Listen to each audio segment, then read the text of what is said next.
Chapter 8. Tiernan. We haul ass back to the house, Noah screeching to a halt next to his father's truck. I crash into him as the rear tire lifts off the ground. What the hell is the matter with them? As soon as the bike lands again, I jump off and head for the house. But Noah is quick behind me, grabbing my wrist again. I jerk away. Get off. Where were you? Jake demands, walking over to us. But I keep walking, slipping the flannel back on to cover myself. I need a shower. I did nothing wrong. Jake doesn't let me pass, though. He clutches my upper arm, demanding an answer. I need a shower, I tell him again, slowly twisting out of his hold. He towers over me, and I look up at him. What the hell would have happened if we hadn't found you? Noah bites out. What do you think would have happened? You both looked pretty close, he points out. Then he looks to his father. She was up at the lake with Holcomb. I told you to stay away from the local boys, Jake tells me. I shake my head, my backpack clutched in my fist. I went for a hike, I explain in a hard voice. I didn't invite him, he showed up. Are we done? And then I glare at Noah. I mean, Caleb and the rifle? Really? I spin around, walking for the house again. You left the rifle on the beach, Noah growls at me. You left yourself unprotected. What do you think he was going to do? I ask, spinning around.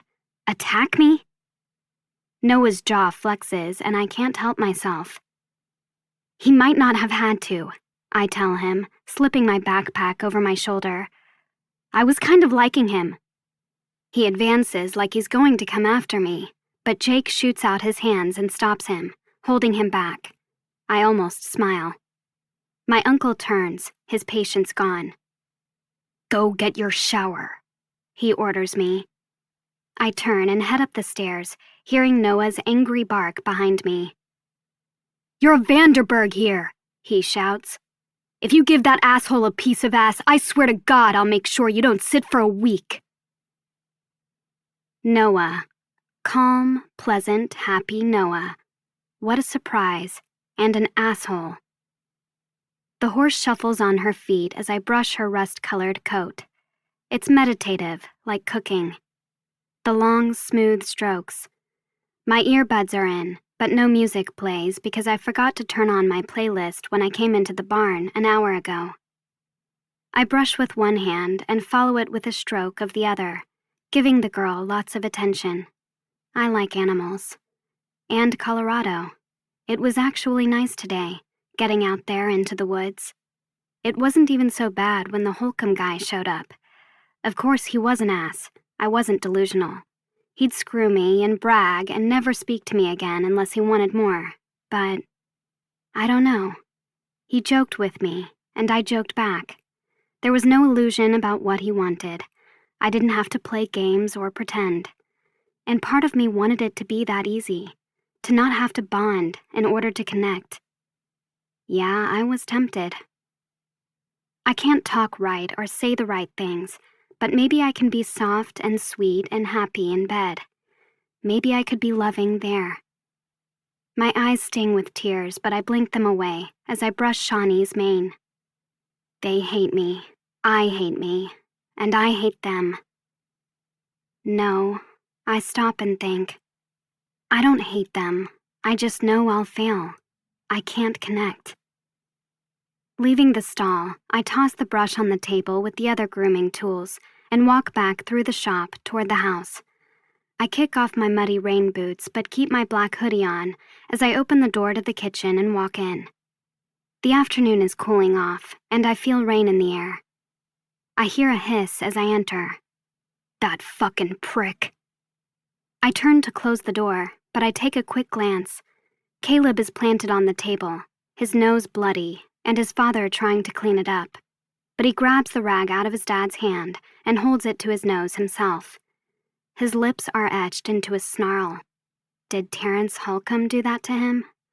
I was a little worried about the shotgun Caleb had, but I suspected it was all for show. No police were here, after all. Noah opens and closes the refrigerator, pulling out an ice pack, and I walk through the kitchen toward the stairs. "Get started on dinner," Jake tells me as I pass. I'm not hungry. "We are," he grits out. I stop and turn my head, the two of them crowded around Caleb, and I notice the array of other scratches, dirt, and blood on his jaw, shoulder, and hip. A pang of guilt hits me, but the other guy probably looks worse, and I didn't ask Caleb to do this for me. "That's not my problem," I shoot back, glaring at my uncle. "You want a servant? Hire one." He jerks his head toward me. "And since I won't do what I'm told," I add, "send me home." I don't belong here. This is why I'm better alone. I don't have to feel all these things all the time. Embarrassment, shame, guilt. If you don't put yourself out there, you don't hurt. Noah and Jake just stand there for a moment, and I look to Caleb, unable to stop myself. "I don't feel bad for you one bit," I tell him. "You got what you deserved, because you used me as an excuse to start a fight. You weren't defending my honor." He glares at me. "Like any troglodyte male, you're just dying to hit something. You enjoyed yourself." He hops off the table, leveling me with his eyes as he takes a couple steps forward, like he's going to come at me. But Jake advances first. "You don't know us," he states. "You don't come here and disrespect my home." "I've been here 3 days, and you have intimidated me, threatened me, and taunted me. You've acted like bullies," I tell them. "Isn't this what you wanted? For me to yell, fight? Isn't that what you said?" "I said you'd benefit from some time here, and I was right," Jake fires back. "You've got no idea how to work inside of a unit, be part of a team, a family." He stalks forward, and I back into the living room as he closes the distance between us. "Let me educate you, girl," he growls. "You're the kid. I'm the adult. You do as you're told and there's no problem. That system works for us." He towers over me. "Just do as you're told." I shrink for a second, but then I shake my head, muttering, "You're impossible. And you're spoiled." I drop my head, squeezing my eyes shut against his attack. I've never been yelled at before, ever. That fact just occurs to me, and my hands are shaking. It's degrading. I feel like shit. "No maids here," he continues. "No butlers." My back hits the wall as I grind my teeth together and anger burns in my gut. He goes on. "No assistants to wipe your fucking little ass. No easy access to your psychiatrist to get you your pills that you need to dull the pain of how shallow your life is." "That's your baggage," I shout, finally looking up at him and giving it back. "Your issues with our family are not my problem." What do I care about maids, butlers, or pills? He's bringing his personal shit into this. "Is anything your problem?" he retorts. "Do you give a shit about anyone but yourself? You don't ask us questions about our lives. You barely eat with us. You won't sit with us. You have no interest in who we are." "Because I'm always in the kitchen," I blurt up at him, my chest nearly brushing his. "You're a brat," he breathes out, seething. "A self-absorbed, snobby little brat." "I'm not. I'm just—" I stop myself, scowling and looking away. God damn it. God damn him. I'm not a brat. "You're just what?" he demands. "Huh?" I'm not spoiled. Tears burn my eyes and my chin shakes. I don't care about luxury or money. I'm not unfriendly because they live here and live differently. That's not it. I'm just... "Just what?" he shouts again. "So quiet now, aren't you?" "Dad," Noah says somewhere from the kitchen, but I can't see him. My uncle crowds me and I can't stop the tears from pooling. I'm not... I swallow, no idea what to say, no idea what my problem is. He's right? Any polite, normal person would be able to converse casually, engage in small talk, ask them questions, smile, joke around. I shake my head, more to myself than him, murmuring, I'm just not used to. To what? He bites out. Rules? A spending limit? Small closet space? A tear falls, and it takes everything to keep the sob bottled up. Chores of any kind, he continues. What is so god-awful different in this house compared to yours? What are you so not used to? People, I blurt out. I don't know when I figured it out, but it just comes out. He's right. I have no idea how to be with people. Tears fall, spilling down my face as I stare at the floor. I'm not used to people, I whisper. They don't talk to me at home. He doesn't speak, and I can't hear the boys making any movements either, the silence making the room feel smaller. I raise my eyes, no longer caring that he can see my red eyes and wet face. No one talks to me. And before he can say anything, I run up the stairs, desperate to get in my bedroom and away from their eyes. I lock the door and fall back on the bed, covering my eyes with my arms to stop the tears. God, why did I do that? What a fucking basket case. He's going to send me home now because I'm emotional and too much work. I cry quietly into my arm. I shouldn't have done that.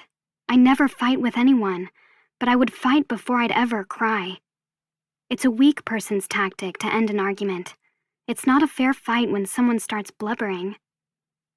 Ah, look at the poor little rich girl.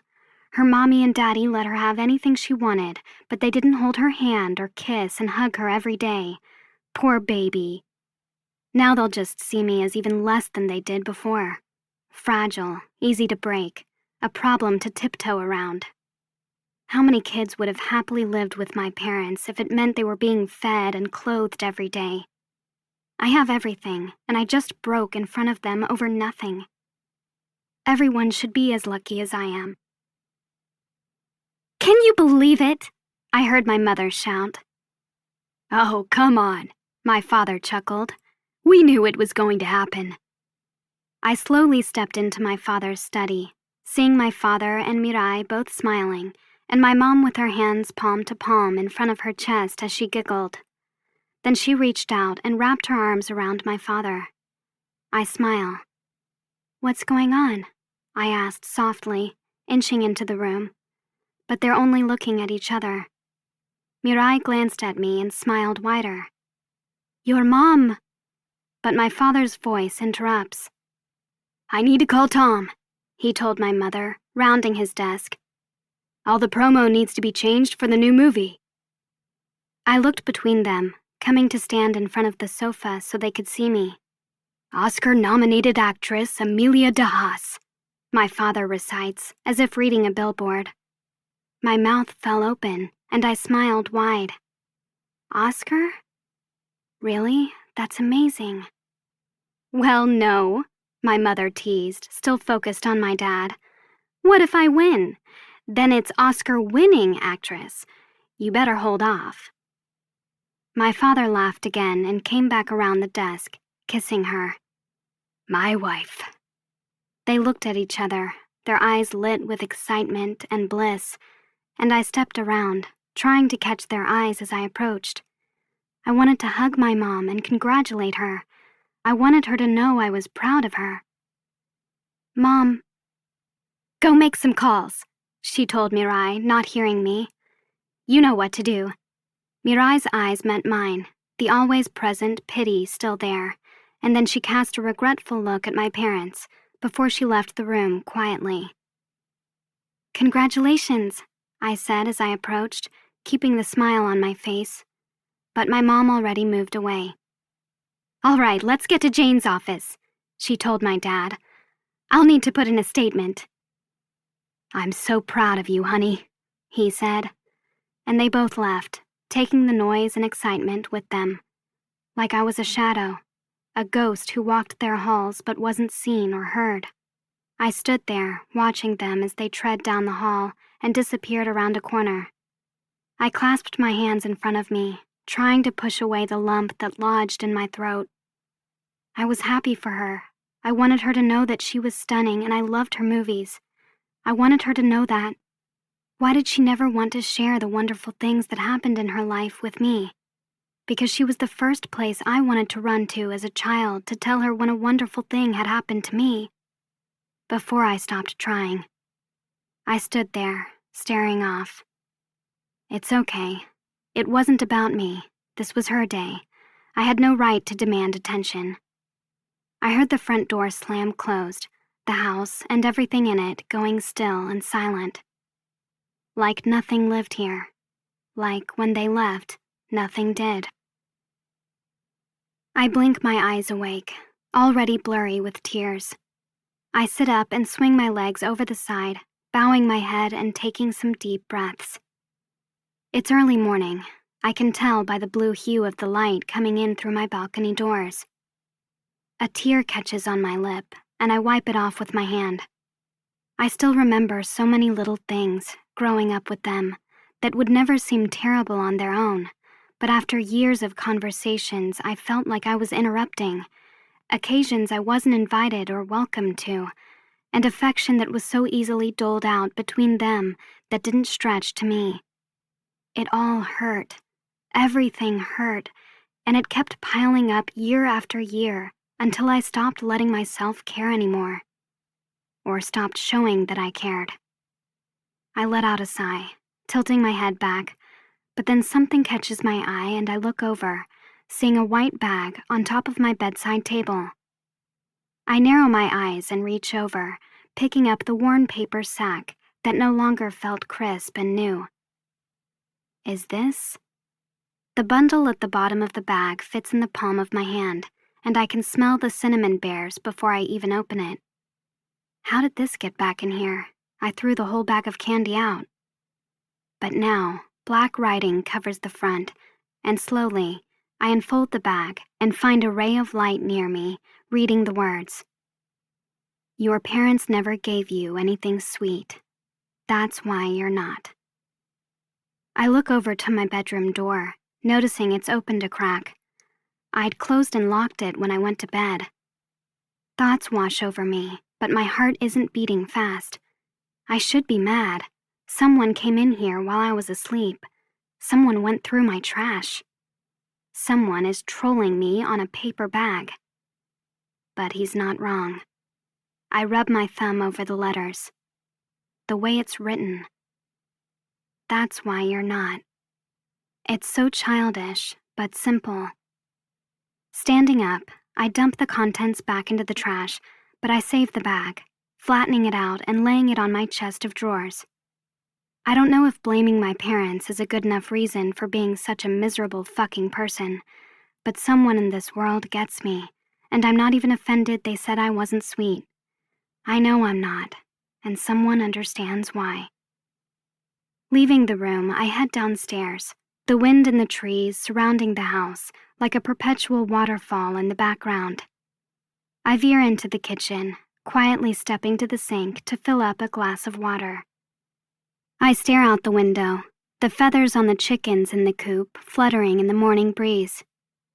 I don't want to go home, but I don't want to stay here and be noticed either, because their world is just a little worse with me in it. I'm not Jake Vanderberg's problem. I don't even realize I've started to put the coffee filter in the machine until a hand reaches out and gently takes the package from me. Looking up, I see my uncle. He stands next to me, emptying coffee grounds into the filter, and I expect him to still be tense, fuming, in a bad mood at least, because I'm too much trouble. But he's calm and quiet. He scoops the coffee out of the bag and empties it into the machine, quietly closes the lid, and turns on the pot. A gurgling sound starts as it begins to brew, and he picks up a coffee mug from the rack and sets it in front of himself. I'm going to go home, I say quietly. You are home. He sets a mug in front of me. My chin trembles a little. I turn my head away, not wanting him to see me cry again, but then I feel his fingers brush my hair behind my ear, and the gesture makes my eyes fall closed. It feels so good, I want to fucking cry again. Without waiting another second, he pulls me into him, wrapping his arms around me and holds my head to his chest. I empty my lungs, my arms hanging limply at my sides because I can't bring myself to return the embrace, but I don't pull away either. His t-shirt-clad chest is warm against my cheek, and his familiar smell drifts into my head, lulling my tears to a calm. I've been hugged a lot, more than I like, actually. It seems to be a thing now. Females, complete strangers, come in for hugs as a greeting. Acquaintances embrace. People you run into on the street dive in all the fucking time, like we're all so close besties, even though they're barely touching you. I hate the fake affection. But this is different. He's holding on to me. Like if he doesn't, I might fall. Muscles I didn't know I had start to relax, and his lips touch the top of my head, a warm tingle spreading over my body. It's warm, like something I'm dying to crawl inside and just go to sleep. Why was this so hard for my parents? It wasn't unnatural for me to want this from them. It wasn't. To want to share my life with people who love me. To laugh and cry and make memories together. Because life is only happy when it's shared. Tears hang on my lashes, and the sudden urge to hold on to him starts to wind through me. I don't want to be alone anymore. I don't want to go home where I'm alone. His whisper tickles my scalp. Everyone's going through shit, Tiernan. He pauses as the steady rise and fall of his chest lulls me. You're not alone. Do you understand that? He tips my chin up, and I look up at him, nearly losing my breath at his warm eyes that stare right through me. You're not alone, he whispers again. My eyes drop to his lips, and for a moment I'm with him, breathing with him, and my blood coursing hot under my skin as I take in his tanned face, smooth mouth, and the rugged scruff along his jaw. I have a sudden urge to wrap my arms around him and hide in his neck, but he runs his thumb over my jaw. The heat under my skin spreads lower, and the small smile he had on his lips fades as he stares down at me. Finally, he blinks, breaking the spell as he drops his hand. Get dressed, okay? He asks. Pants and a long-sleeved shirt. You're with me this morning. Releasing me, he pours the coffee while the morning chill hits me, and all I can wish is that he was still holding me. But my heart warms anyway. I'm with him this morning. I tread upstairs and pull on a pair of clean jeans and some socks. After pulling my hair up, I hesitate for a moment and then knock on Noah's door. The last time he spoke to me, he threatened to spank me. After a few knocks, I hear his hard footfalls on the floor. He swings open the door, looking hungover and propping one hand on the doorframe, the other on the door like he's trying to hold himself up. I'm not apologizing, but I don't really expect one from him either. May I borrow a long-sleeved shirt? I ask. He nods and turns around, closing his eyes as he yawns. Yeah, go for it. I walk in and find his closet, the door hanging open and a flannel already there in front of me. Fucking early, he gripes. Does he want me up yet? He didn't say. Cool, he mumbles and crashes back down on his bed, face first. He's still wearing his jeans from yesterday, and I look around his room, seeing an array of discarded clothes, shoes, and other odds and ends strewn about. Messy, but not really dirty.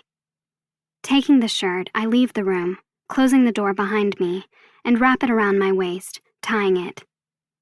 Turning to walk down the stairs, I hear something behind me, and look over to see Caleb coming down the third-floor staircase.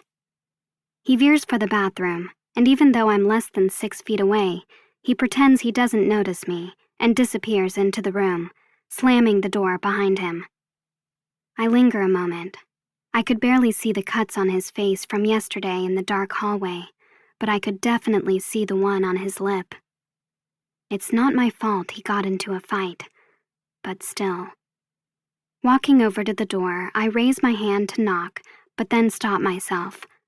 I lean my ear in, but I don't hear anything, and I struggle to walk away. I have ointment for his cuts, if he wants. Oh, never mind.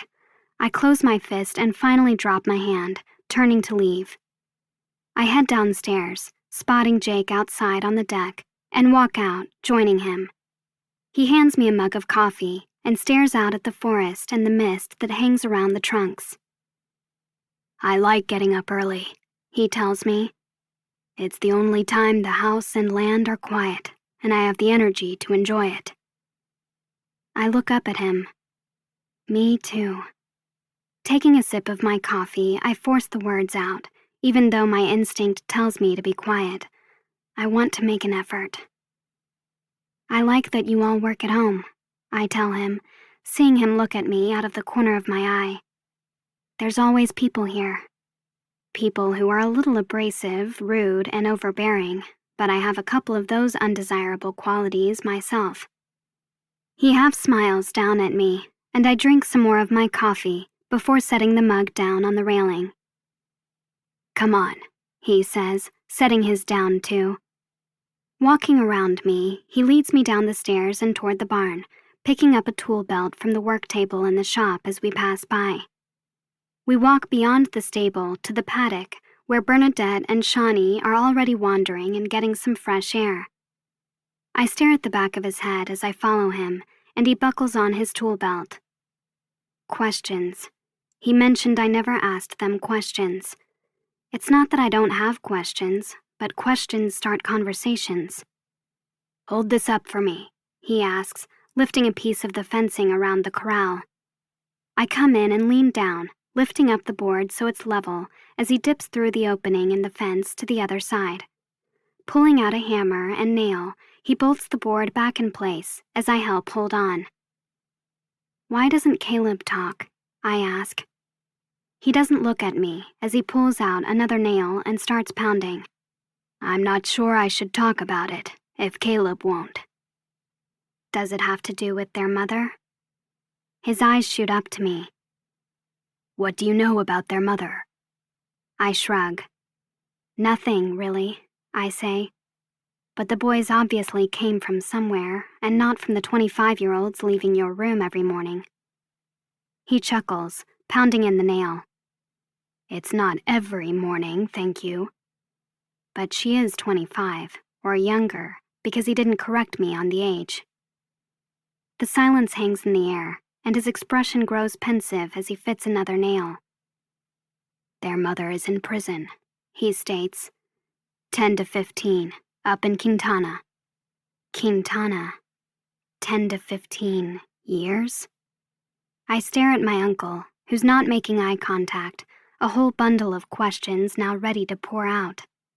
What did she do? Was he involved? Do Noah and Caleb still talk to her? He moves down the line and I follow him, noticing another board kicked off. When was she sentenced? How long has he been raising the boys by himself? I soften my eyes, watching him. That must have been hard. It's a different pain, I'm sure, having someone taken away from you versus someone wanting to leave you. You loved her? I ask. But then I drop my eyes, embarrassed. Of course he loved her. I dove into her, he explains instead, because I couldn't stop loving someone else. I narrow my eyes. He stops and pulls out his wallet, opening it up and taking out a snapshot. He hands it to me. I look down at it, recognizing him instantly and smiling a little. It's actually not a snapshot. It's a Polaroid with a sharp crease down the middle and faded faces staring back. He lays there on a picnic blanket, no shirt and long khaki shorts, hugging a dark-eyed girl to his body, her midnight hair splayed out behind her. He's pale and a lot scrawnier than what he is now, but he has that same smile that looks like he's either laughing at you on the inside or thinking things that are only suitable to do behind closed doors, but with a preppy haircut and baby face that makes him look like he should be the douchebag quarterback on a CW show. You? I look up at him, trying to hide my amusement. He snatches the picture back, frowning at me. I was quite the belle of the ball back in the day, you know? Was. Seems he still is. He grabs a shovel and starts packing dirt back into the hole where the fence post stands. Your grandpa had a house in Napa Valley, he says as I hold the post upright for him.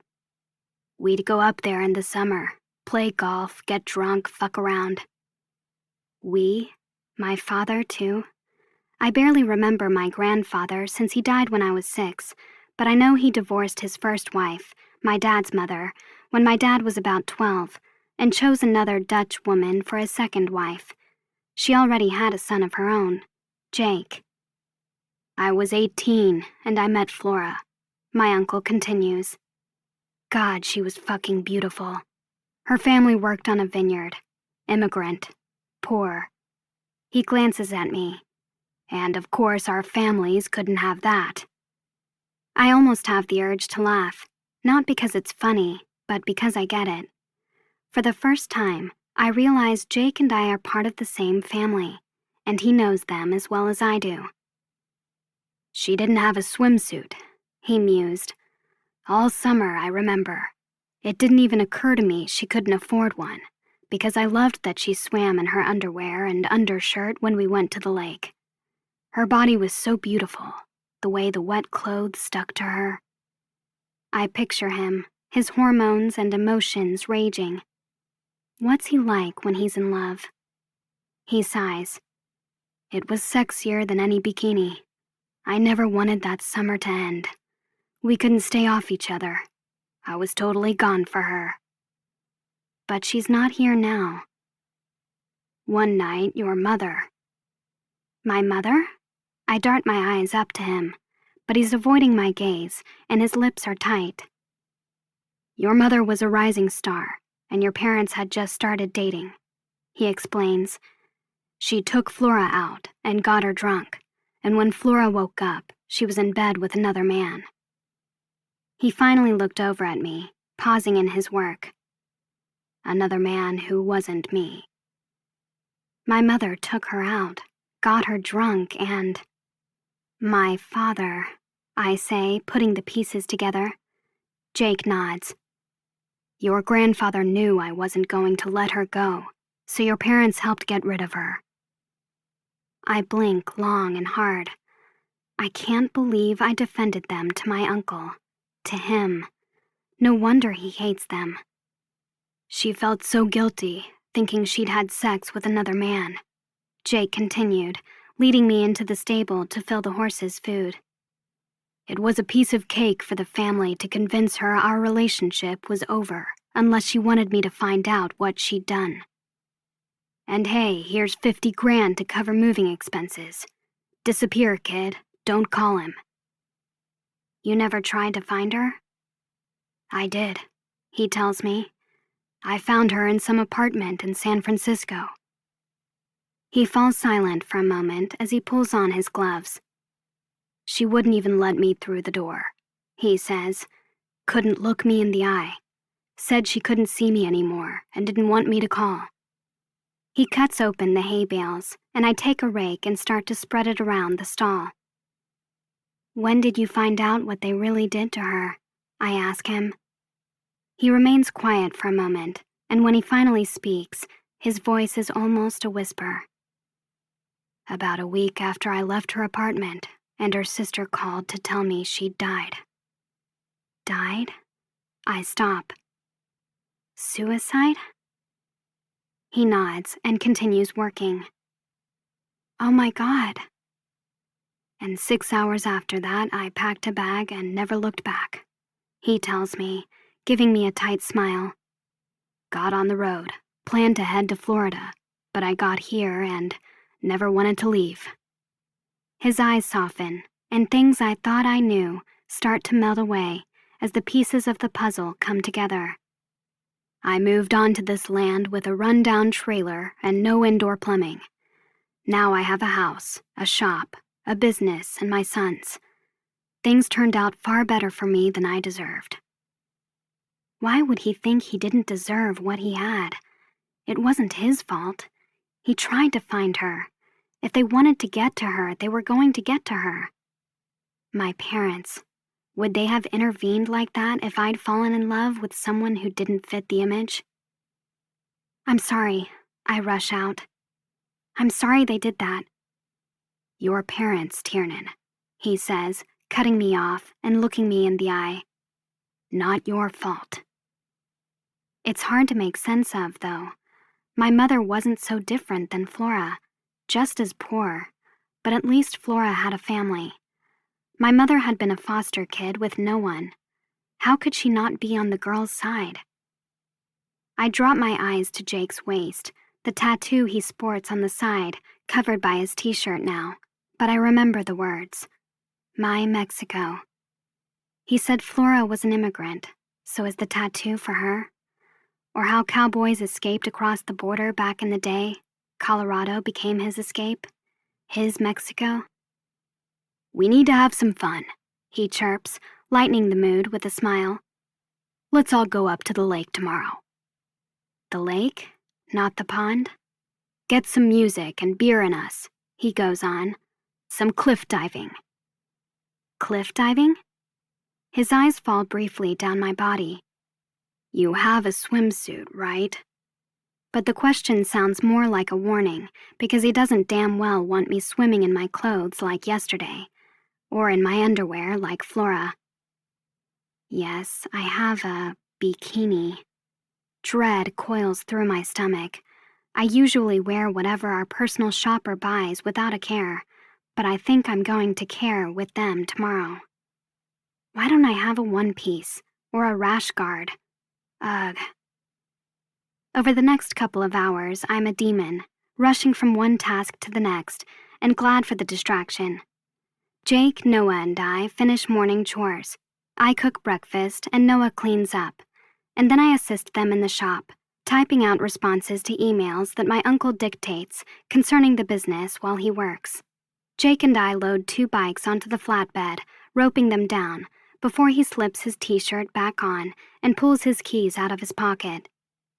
I know he needs to take them to town to deliver them to the transport, shipping them off to wherever they're going, but suddenly he stops and looks over my shoulder. I follow his gaze.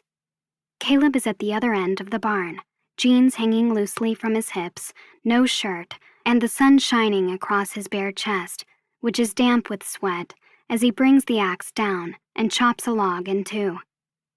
He rubs his jaw across his shoulder, blood from his open wounds spreading across his cheek. Go grab the first aid kit, Jake tells me as he starts to walk for the driver's side. Caleb needs help. Yeah, professional help, I grumble. It's on the tip of my tongue to tell him about the other night in the shop, and about the barn yesterday. But I can't put all the blame on Caleb, I guess. It's best not to bring it up. He threatened that guy with a gun yesterday, I say instead. Caleb scares me. But Jake turns around and charges right back to me. That guy, he tells me, has a clubhouse in town for gangbangs with a scoreboard on the wall, rating each girl on a scale of 1 to 10. There are no less than 300 names of all the tail he and his friends have bagged in their short lives. And then he points in my face, and I rear back a little, scowling. You're fucking lucky Caleb found you and not me, because I wouldn't have waited before you left before I fucking killed him. I cock an eyebrow, but don't protest further. Now move your tush, he orders. He turns around and climbs in the truck, and I drag my feet for another minute after he drives off before walking into the barn and yanking the damn first aid kit out of the cabinet. He doesn't want help from me, not any more than I care to help him. And I still don't believe for 1 second he or Noah were trying to keep me safe, even though, assuming what Jake said is true, it's good they did show up, actually. But no, I think Terrence might have been correct on that assessment. They're territorial. It could have been any guy with their baby cousin up there, and they would have been angry and started a fight. Trudging over to where Caleb is working, I stop, not wanting to make eye contact. I hold up the kit to him. "You're bleeding." He stares at me for a moment and then uses his shoulder to wipe the blood again before picking up another log, ignoring me. Opening the box, I take out the Neosporin. "The ointment will keep it from tearing," I say, calming my voice and trying. "Put the ointment on it." He stops, his hesitant eyes going from me to the tube in my hand. I ease my shoulders, forcing myself to relax. I don't want to fight today. "Sit down," I tell him softly. "Please." His eyes narrow, and he doesn't move. I gesture to the tree stump, softening my voice to almost a whisper. "Please sit down." He waits a few seconds, staring at me, but then he sits. Setting the box down, I take out an antibacterial wipe and move over to him, avoiding his eyes as I stand over him. I clean off the blood on his face, gently wiping the scratches as well, but I feel his eyes watching every move I make. They follow me as I lean down and pick at the dried blood, and then rise up again to uncap the ointment. It doesn't feel like the other night when he wanted me. Now, it's like he's scared of me. He's watching for a wrong move. I swallow. "Keeping it moist will keep it from scabbing, and it'll heal quicker," I tell him, dabbing ointment on his jaw. "Keep reapplying this, okay?" I generously cover the entire length of the wound, blinking when the smell of soil, wood, and wet air hits me. He always seems to smell like that. He says nothing, his chest rising and falling with breaths too perfect and controlled, as if each one is an effort to stay calm. His fists are balled as they rest on his lap, and I glance at him, our eyes meeting. A shiver runs through me. I like that he's scared. I get closer out of spite, dabbing far more ointment than he needs. "You didn't shoot that guy yesterday, did you?" I joke. I glance over, and he's still silently watching me. But to my surprise, there's amusement in his gaze. My heart skips, and my insides feel like a warm puddle. It's not a smile, but it's soft, like how I felt with him the other night for a few seconds, like I could sink into someone. I clear my throat and stand up. "All right." I recap the tube and hand it to him. "Here." He takes it, not once blinking as he stares at me. "Reapply before bed," I tell him, but he doesn't nod or do anything that acknowledges he heard me, except continue to gawk. "Lunch," Noah calls. I startle, looking across the yard to see him heading for the other truck. "Want to drive with me?" he asks. "I'm going to get cheeseburgers." I'm not sure if he's talking to me or his brother, but I look back down at Caleb and see him still looking at me. And I'm not confident about being left here alone with him. I should go with Noah. "Coming," I say, holding Caleb's eyes as I walk away, the look he's giving me, telling me I'm right. I shouldn't be left here alone with him. Chapter 9. Noah. Her arm whips out, knocking pieces off my Harry Potter wizard chessboard, some tumbling to the floor. I wince. "Noah, get up!" I hear my father shout on the other side of my bedroom door. His footfalls fade as he descends the stairs. Fuck. The chick on top of me leans down, grabs the headboard, and rolls her hips up and down my cock. Come on. The hard flesh pulses with heat, but I can't seem to get there. I grip her hips, guiding her faster and faster. "Am I hotter?" She gasps. "Yeah." "And my tits?" She cradles the back of my neck, shoving her breast in my face. "You like them better?" I manage half an eye roll, but I give her nipple a bite for good measure. She does have nicer tits than Rory, but at least Rory knew what foreplay was. This chick trying to jump on my cock at 6 in the morning and expecting it to be immediately standing at attention is just downright offensive. Luckily, I was able to conjure a sordid memory from high school to get me ready. Leaning back up, she runs her hands over her body, squeezing her breasts as her blonde hair falls all around her. Then she slams the wall next to the bed with her hand and groans in pleasure. Jesus fuck. If Tiernan wasn't awake in there, she is now. I pull Remy's hand down from the wall and sit up, kissing her to shut up her moaning. Being loud at night is one thing. Loud in the morning reminds everyone I'm late for work because I'm fucking my ex's 18-year-old sister in here. Noah! My dad bellows again from downstairs. Yeah. Just come already, come on. My head swims. I'm not into this. But I don't want to leave the room and deal with my father either. I move my body faster, kissing her neck, pulling her hair, and fuck her from the bottom, her moans getting louder. Come on, baby, come. I love fucking you, She croons. I nod. Yeah, okay. I'm glad I got my turn up here. Your turn? Go hard, She pants. I'm Daddy's little whore. Ew, what the fuck? I close my eyes, my stomach rolling. You won't hurt me, Noah. She says. Shut the fuck up. I dare you to try. That's it. I grit my teeth and circle her waist, flipping us both around and pinning her on her back. I cover her mouth with my hand as I push her knees wide, spreading her open.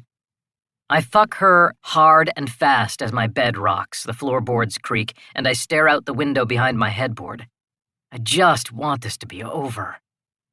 I clench my jaw, the feel of her sweat making me feel like the walls are closing in. I want it off me. I close my eyes. I need out of this room, out of this house, out of the woods, off the mountain. I don't care if I ever see another fucking tree in my life, because maybe now that I've fucked every woman within 50 miles and can't look at myself in the mirror anymore, I've reached the end of my rope and won't be so chicken shit that I can't stand up to my dad. Nights are better, when I'm tired and I just want some ass before I go to bed, but in the morning, I don't wake up wanting to be where I am and looking forward to doing shit I don't want to do. I'm bored. In another minute, I feel her moans vibrate on my palm, her pussy contracts, squeezing my cock, and I grunt as I finish her off, forcing hard breaths in her ear so she thinks I finished too. My skin itches where it touches her. I remove my hand. I love the feel of your cum inside me, She breathes out. I didn't come, and I'm wearing a condom, dunderhead. Noah! And I hear the baseball bat hit the log column downstairs. Get up! I wipe my face with my hands and roll off Remy. Fucking prick. A cool sweat covers my body and I stand up and pull off the condom, tossing it. I pull on my jeans as I throw her t-shirt to her, but I can feel her eyes on me as she sits up. I need some goddamn air and some space to wallow in my shame. If I can't come even once, that's unacceptable. I'm good in bed, goddammit. Women leave my room happy. Not like the boulevard of broken dreams that's my father's bed when they realize he only wants sex and not a relationship. Or Skid Row upstairs in Caleb's room where women are lucky to leave alive. I, on the other hand, am really good at this shit. Remy stares at me, a flirty smile on her lips like we're supposed to make plans for next time or something. But I just dip down and give her a quick peck on the lips that hopefully says, bye. And please, please be gone when I get back from the shower. I turn around, grab a bud from my little fridge and leave the room, shutting the door behind me. I twist off the top and slide it into my pocket. I'm gonna need a buzz this morning. Carrying the beer across the hall, I hear footfalls to my right and look over to see Tiernan stomping up the stairs. She sniffles. Not really looking sad, but frustrated. So nasty, She growls to herself, her voice thick with a sob. I have, chicken shit under my fingernails. So gross. Why is he so weird? Just buy your chicken at the store like everyone else, you know? My snort almost escapes, but I keep quiet. She hasn't noticed me yet, and I don't want her to. She's too damn funny. And I like watching her get pissed off. My only little ray of sunshine in this big ol' shithole. Although I do sympathize with her, cleaning out the chicken coops is no party. And it better be done good enough for him because I'm not. And she breaks into air quotes. Doing it 15 times until I get it right. She mimics my father's deep voice and dumbass alpha orders. I laugh to myself, utterly delighted. Someone who hates him as much as I do. Okay, I don't hate him, I just hate myself. She heads for the bathroom, and I can't stop myself as I rush over and grab the door handle before she can. There's another bathroom downstairs, I tease, unable to keep myself from fucking up her morning some more. I need the shower. She scowls up at me, her eyes red but her mouth tight. She sports cute French braids down both sides of her head and tries grabbing the handle from me. We're going fishing, I argue, shoving my body in front of hers in our battle for the door. You're just going to get dirty again. She slaps my hand. I was here first. And then she yanks at my arms and shoves at my chest. If you have to piss, then you do it downstairs. I need a shower too. Why? She mocks, repeating my words back to me. We're going fishing. 'Cause I got dirtier than you did this morning, I laugh out, taunting her. She shoots me a dirty look, telling me she knows exactly how I got dirty. But neither one of us gives up. I yank one of her braids, she elbows me, and I laugh, seeing a little smile peek out from her too as we battle. I finally get the door open, only for her to shove herself in front of me to try to get into the bathroom first. I step on her foot, and she stumbles, but I wrap my arm around her waist and pull her back as she grabs hold of the door frame, not giving up the ship. Laughter rolls through me. The sudden urge to take her to the ground and tickle the shit out of her clawing at me. I can't wait to get her to the lake. I'm not sure I've ever played with a woman I wasn't worried about screwing. I pull her off the door frame and she screams, but it evolves into a laugh as her legs, bare in jean shorts, kick at me, and her stinky Vans hit the wall. Shit, you stink, I say. Did you roll around in shit or something? I stepped in it, she growls. I chuckle. It's like having a little sister. Maybe the day won't wind up so badly after all. But, just as I finish the thought, another voice pierces the silence. Noah? Someone says. My stomach sinks and I halt, my smile slowly fading. Tiernan and I fall silent and I release her, both of us standing upright as we turn our heads toward my bedroom door. Remy stands there in the doorway, watching us. And she clearly didn't take the hint to leave, as she's only dressed in one of my t-shirts instead of her own clothes. She crooks her finger at me, and I'd rather cut off my left ball. I push Tiernan into the bathroom, following her, and slam the door shut, locking us in. I push her down on the toilet. What the hell are you doing? She glares up at me. Just sit down, I order her, reaching behind the shower curtain and turning on the water. Just sit down until she leaves, okay? Why? Because I need a cock blocker. Why do you think, dumbass? If I shower alone, Remy might try to join me or some shit. Just do as I say, I tell her instead. Tiernan's eyebrows pinch together in confusion, and I shake my head. Remy's sweat feels like it's sitting on my lungs with the 1,000 other mornings of waking up to faces just like hers. I'm nothing. And the longer I'm not drunk, the longer I have to face that fact. I take a swig of the beer. But as I drink, Tiernan bolts off the toilet seat and leaps for the door. I grab the back of her jeans and haul her back, her body slamming into mine. Noah, she scolds. But I wrap my arms around her anyway, pulling her away from the door. Don't leave me, she wants my body again. Ugh. I hold her, taking another big swallow. But then a knock hits the hardwood, and we still... No. Noah, I hear Remy call. Are you coming to the bar tonight? The girl asks through the door. Yes, Tiernan shouts. He's come... I clamp my free hand over her mouth. And then another bellow sounds from downstairs. Noah! I flinch. What the fuck? Is everyone obsessed with me today? Thank God Caleb can't talk too. Tiernan thrashes in my arms, and I don't know why, but I squeeze her tighter as I back away from the locked door, closing my eyes. Noah! He shouts again. I'm in the shower! I finally belt out at my father downstairs. Jesus. But just then, Tiernan slams her heel into my leg and I stumble backward, falling with her in my arms. The backs of my knees hit the bathtub, I lose my footing, and we both fall back into the tub, Tiernan still in my arms as she crashes against my chest. She yelps, tearing the shower curtain off a couple rings as my spine hits the porcelain and her head bangs back into my chin. I grunt. "Oh my God!" she cries, spitting water as the shower drenches her clothes and hair and she tries to sit up. "You're insane! What the hell?" But I clamp a hand over her mouth and pull her back. "I need you to stay." The water sprays down as steam billows in the air, and I train my ears, listening for the people I'm hiding from as my stomach knots because I'm obviously a fucking girl. "Noah!" Dad bellows again. I drop my head back, letting out a sigh. Why won't he just fucking shut up? I take my hand away from her mouth, but when she tries to bolt, I grab the back of her collar and pull her back to me again. "They'll go away if we're really quiet," I tell her. "Have you seen your father?" She spits back. "He's bigger than the door, Noah. All he has to do is push really hard with his hand, and if he breaks in here, he'll make me do more chores. And I already did my morning stuff." "Shh." I cover her mouth with my hand again. "They'll shut up if we're really, really quiet." She mumbles behind my hand, something sounding like, "You're an idiot." I smile. It kind of feels like being a kid hiding from our parents, like hide and seek. I never had much of that.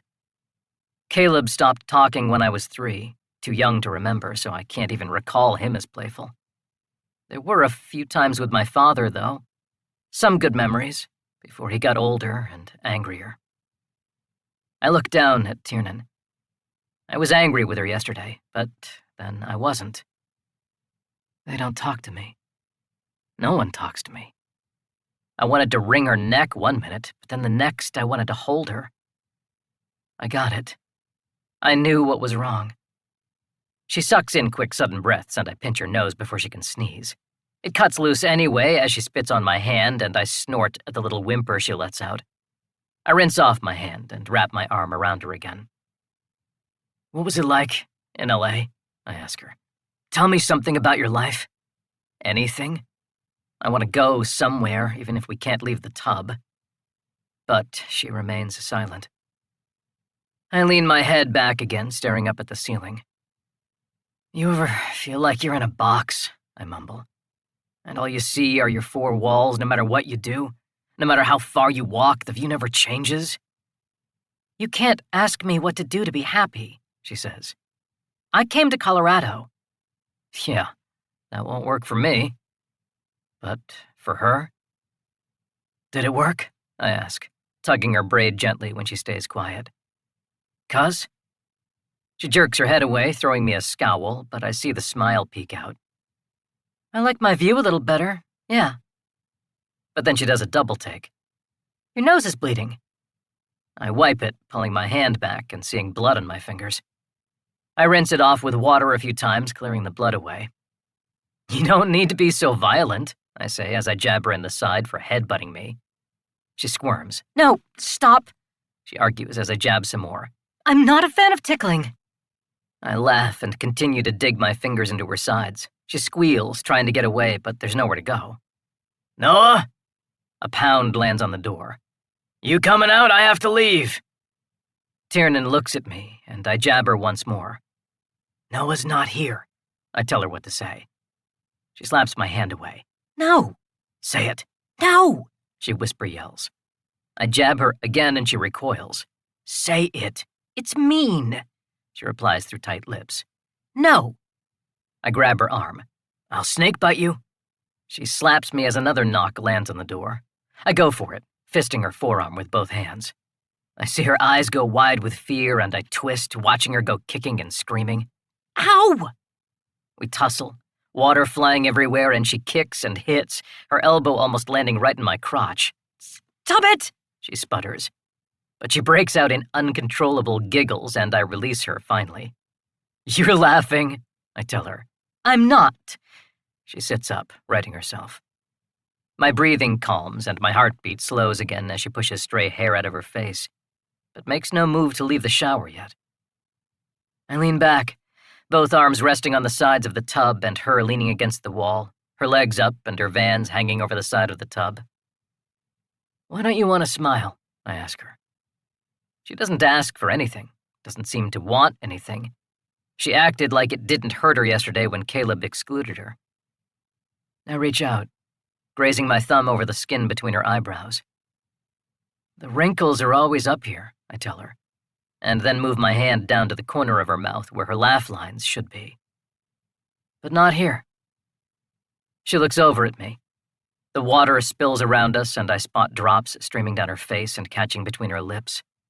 Lips that are full and pink and look like gum, soft and chewable. On reflex, I clench my teeth. "Noah!" My father pounds on the door. But I barely blink, unable to stop looking at her. Her wet legs, the water gliding down the silver of chest visible because of the lost button on my shirt. Tiernan holds my eyes. "Noah's not in here," she calls out. And I grin. Reaching out, I tickle her neck, and she tries to bite me before I pull away, laughing under my breath. My father's footsteps fall away, and I'm not sure if he believes Tiernan or not, but at least he's backing off. Hopefully Remy is on her way, too. I used to feel bad about trying to get girls out of my house after we were done, but I can't muster the effort to care. It's not Remy's fault, though, I know that. She's just a reminder of how cheaply my time is spent. Tiernan digs behind her and brings up my beer bottle, which I lost at some point. She raises her eyebrows at me. "We're going fishing," I tell her. "It's day drinking day." And I snatch it out of her hand, feeling that it's still half full before I take a swig. She shakes her head, but I spot the smile in her eyes. We're quiet for a few seconds, and I kind of feel like she doesn't want to go out there either. "I love the beach," she finally murmurs. I shoot my eyes up to her. "In LA, she clarifies, not looking at me. "It was my only favorite thing, I think." "Oh, right. I asked her about her life in California." She glances at me, a smile peeking out. "I can see you there," she muses. "Damn right you can. I fit in everywhere." She pauses as she stares off. "When I was 14, I was obsessed with oldies music. I don't know why." I listen, liking having someone to talk to in the house. She continues. "I found out that Surf City, USA was actually Huntington Beach, California. So one rainy morning, I took my father's '47 Ford Woody." She laughed a little. "The only thing he owned that I loved, and I drove to Surf City. My parents were still in bed, and I was on spring break from school.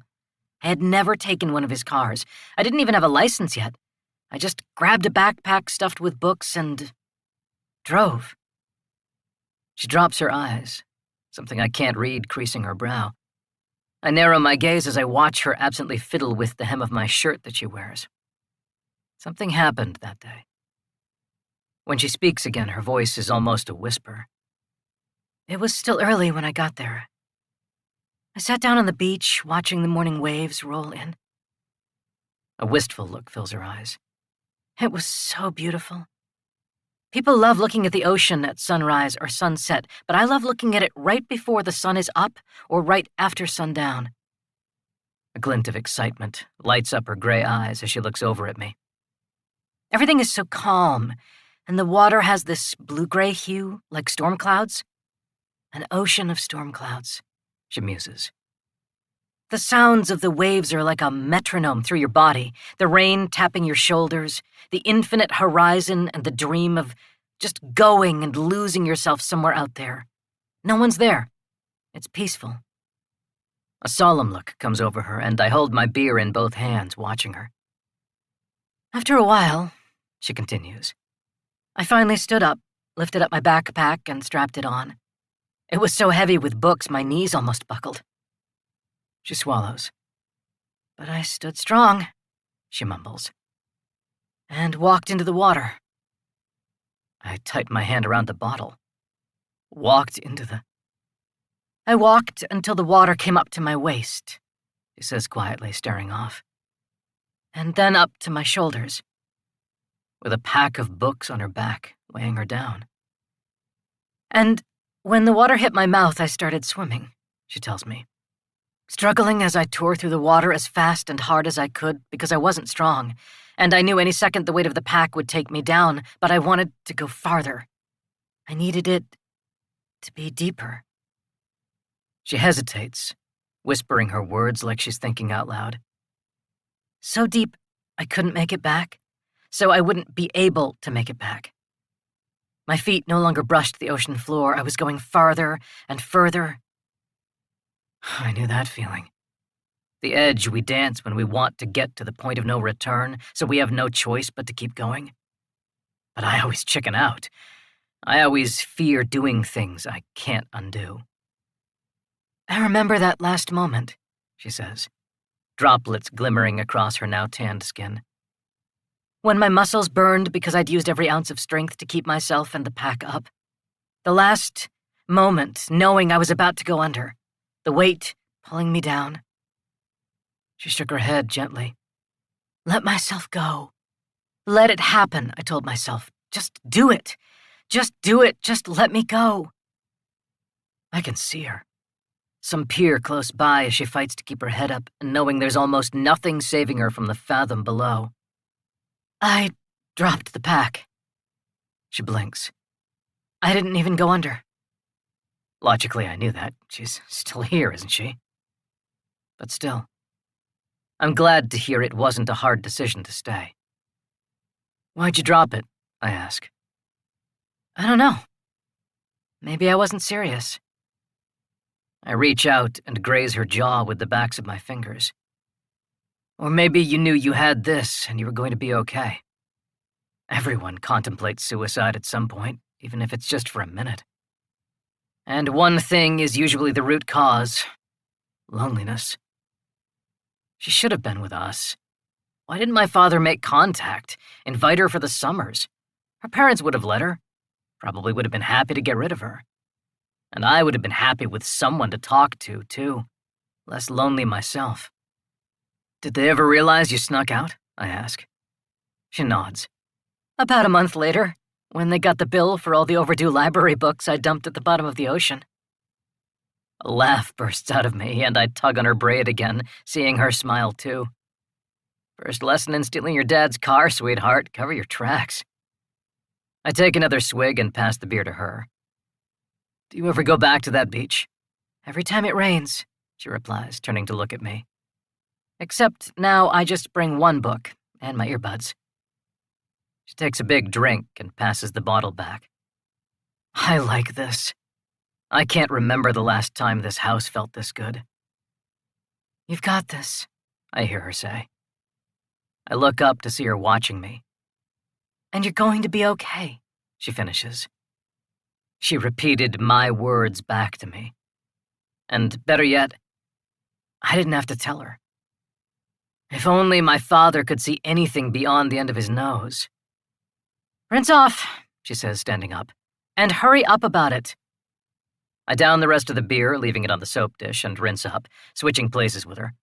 Our chests brush as she squeezes past, and I tip my head back, letting the water run over my scalp. She immediately turns toward the back of the tub to give me privacy. You might want to get out, I tug her braid twice, so I can get naked. I'm dripping wet. Suit yourself. I peel off my jeans and wring them out, tossing them out of the shower and seeing her eyes follow. Her back straightens as she locks her hands behind her back in some forced calm. I wash and rub the muscles in my neck, but I can't take my eyes off her back the whole time. She needs a lot. And all of them are things you can't buy. She needs to laugh and get drunk. She needs to be tickled and cuddled and carried and teased. I don't want to see her cry, but if she does, I want her to know there's comfort. She has a home. I shove the shower head toward the wall so I'm clear of the water and grab a towel off the rack, wrapping it around my waist. Approaching, I just stand behind her, enjoying her nervousness. She's barely breathing. And then the thought of what else a young woman might need occurs to me, and my smile falls. How does she feel when she gets carried away? I take her braid, rubbing the hair between my fingers as I lick my suddenly dry lips. She looks up at me, her eyes big for once, and I blink, snapping myself out of it. I gently pull on her braid again. "Blueberry pancakes?" I ask. I bat my eyelashes, giving her my best pouty face. "With extra blueberries?" I beg. She purses her lips and crosses her arms, looking away again. But she doesn't say no. "Thanks." And then I plant a kiss on her forehead and yank down hard on her braid again, chuckling and jumping out of the tub as she slaps my back in my escape. I pull the shower curtain closed for her and take another towel off the rack, drying my hair. Turning around, I reach for the door and unlock the knob. But then I see something come out of the shower, out of the corner of my eye, and stop. Tiernan's flannel, my flannel, lays on the floor outside the tub, discarded. I dart my eyes up, squeezing the door handle as the shape of her through the white shower curtain moves. Jean shorts fall next, and I look away, still gripping the handle. My body warms. I can already hear it. The winter winds that will blow through the attic in a couple short months. The smell of the snow that will come this winter. Months of a quiet house and darkness and rooms with her in them. Moments, showers, corners, silent nights. And for once, I might be excited to be here for it. Without thinking, I twist the lock again and look over at her through the shower curtain. I can almost see her underwear sticking to her body, remember the toned calves and thighs. What if she likes me? What if it's just once, a secret, something my father never has to know? Maybe not today, but maybe tomorrow or next week. In here, in the shower, where no one has to see. But I shake my head and unlock the door, leaving quickly. Jesus Christ, that's not what she needs. And another notch on my belt is not what I need. I need my head examined. The poor kid just lost her parents. "Oh, wow," Tiernan says, jumping down from the truck and looking over at the waterfall. It took 2 hours to get chores done, get the truck packed up with beers, snacks, and fishing gear, and drive up here. I slam the door as Caleb starts walking toward the water. "Yeah." I look across the small pond to the waterfall pouring over the cliff, hitting the surface, and the calm water flowing out of the alcove to a stream to the left. "I can see why you never left," she says, smiling over at my dad. He smiles at her, pulling off his shirt. I glance at Tiernan, seeing a blush cross her cheeks as she averts her eyes back to the fall. I grit my teeth together. "Right?" I reply sarcastically. "Because the rest of the world has nothing else to offer." I throw my dad a look and see his eyes narrow on me. "Get the cooler," he orders. I smirk to myself as I do what I'm told. Pulling the cooler out of the bed, I walk it over to the beach, Tiernan following me. I'm aggravated she went to the other pond alone, but I'm glad we brought her to this one for her first time. This one is more fun. "Does no one else come here?" she asks. I set the cooler down, seeing her look around the small empty beach. "They do," I tell her, "but it's still early. In the winter, though, we'll have it to ourselves." I pull off my shirt and kick off my shoes. "A frozen lake," she muses. "To ourselves. Fantastic." Cliffs rise in front of us, the water spilling down as trees and foliage surround us, shielding us from heavy sunlight, but to the left, the trees clear a little for the river as it babbles over rocks. Granite and moss fill my nostrils, and I might enjoy the sight if I hadn't already been here 1,000 times.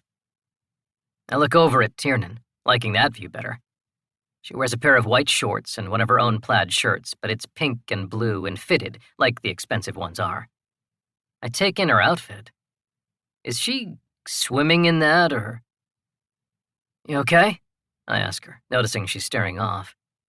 But when I follow her gaze, I see she's watching Caleb. He climbs the cliff next to the fall, wearing only jeans. "Yeah." "We're gonna dive," I tell her. "Wanna come?" "Dive?" She pulls her shades down over her eyes. "Won't you scare the fish?" I chuckle. Excuses, excuses. And I walk into the water, diving in after a few feet. The fall splashes, churning up the cool water, and I can't keep the grin off my face as I catch up with my brother. She's definitely a reason to stay, isn't she? I call up to him a few feet above me. I like having her around. Caleb keeps going, crawling the incline to the top of the waterfall. Nod once if you're thinking the things I'm thinking, I say. Finally, he glances down at me, his dark eyes dead as usual as he pauses his climb. But I keep going. I know you are, I tease. You were going at her so hard the other night she couldn't get a word out. His gaze looks out, back over to the beach where Tiernan is. I look too, seeing she's taken off her shirt, sporting a white bikini top on a body she hides damn well under my clothes. Her breasts are almost too big for the top, but she keeps her shorts on as she sits on her blanket, arms resting on her knees, and looks up at us through her sunglasses. What did she feel like? I ask. But when I turn around, Caleb is climbing again, sweat making his black hair stick to his neck and temples. Caleb! I grab a pebble and throw it at his legs. What was it like? He scowls down at me but keeps going. I glance back at her again. My dad squats down next to her, showing her how to bait a hook. I have to give her credit, she is indulging him. I fucking hate fishing. I wonder what she feels like when she's happy, I tell him. When she gives herself to someone and lets herself want it. I'd love to see what she looks like when she's alive. I hated that yesterday, seeing her like that. I don't know if he's even listening, but I keep watching her. She needs us. I need another presence in the house if I'm going to make it through another winter here. I turn back to Caleb and he's stopped. He looks down at me. Don't run her off, I warn him. I mean it. If she stays, I'll stay. And then I add, for the winter, anyway. Chapter 10. Tiernan. You said you didn't want to fish, my uncle says behind me. I reel in the line, glancing over my shoulder and seeing him approach. I turn back around. He found me. My flannel, tied around my waist, blows against my thighs as the skin on my bare back and shoulders prickles. He stops next to me, baiting his hook. After the boys darted off to cliff dive before, Jake tried to get me to fish, droning on about how the reel and rod work and how to cast a line, but I barely listened. Caleb's jump off the top of the waterfall made my stomach drop even more than it already had during my interaction with Noah this morning. I hadn't wanted him to leave the shower. I waited for him to touch me. You don't like help, do you? Jake asks me. I draw in a breath. Nope. Which is why I decided to sneak over here when you weren't looking and do it myself. I watch the water flow where my line disappears under the surface. Do fish actually swim in streams with this much of a current? You're not asking, he continues, trying to catch my eyes. I was offering. I'm a loner. He snorts under his breath. The current pulls the line, and I reel it in a few inches as he casts his own, the spool singing loudly. He clears his throat. So how is it you can shoot but not fish? I never cared to learn. And now? I throw him a look. I don't want to be the only one who doesn't know how. I don't want the boys doing everything for me, and learning new things keeps my mind busy. I can do origami, play 3 songs on the ukulele, type 70 words a minute, and it only took me 3 months to train myself to do a handstand. Competitive, huh? He asks. No, why? I arch an eyebrow. Is that a DeHaas family trait? No, a Vanderberg one. I look up at him. I expected a remark about my family. You're ours now, he says, and looks down to meet my eyes. Ours now. When you're here, you're a Vanderberg, Noah had said. Jake's soft eyes hold mine, and the way he stares at me makes warmth bubble up in my chest, and I don't know why. Noah and Caleb seem miles away. I look away, suddenly aware he's half dressed, but his eyes stay on me. I can see him out of the corner of my eye as I reel my line back in a little. His smell surrounds me, a mixture of grass, coffee, and something else I can't place. "These things are like ropes," he says, and I feel him pick up one of my braids. He squeezes my thick, blonde braid in his fist and releases it, clearing his throat. "Can I tell you something?" he asks. I glance at him, my heart beating fast. "Fish are usually hanging out where there's a change in current or a change in depth," he tells me. "See that eddy over there? The still water by the rock?" I follow where he's pointing, looking past the small rapid and white water to the small, gently swirling pool. I nod. "That's where we want to get your line," he explains. "They'll be waiting for insects, minnows, and all the other little guys to get washed down in the rapid." Oh, that makes sense. I thought fish just swam everywhere. Setting down his pole, he takes mine, reels it in, and then takes my hand, leading me out into the stream. I tighten my grip, feeling the grooves of his rough palm in mine, almost wanting to thread my fingers through his just to feel it more. My feet hit the cold water, my shoes instantly filling up as we tread out a few feet, and he comes up behind me, fitting my hand in his and putting both of ours on the handle.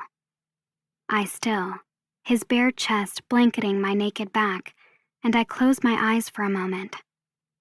Pulling our arms back in unison, he tosses the line, letting it fly to the still pool and reeling it back in.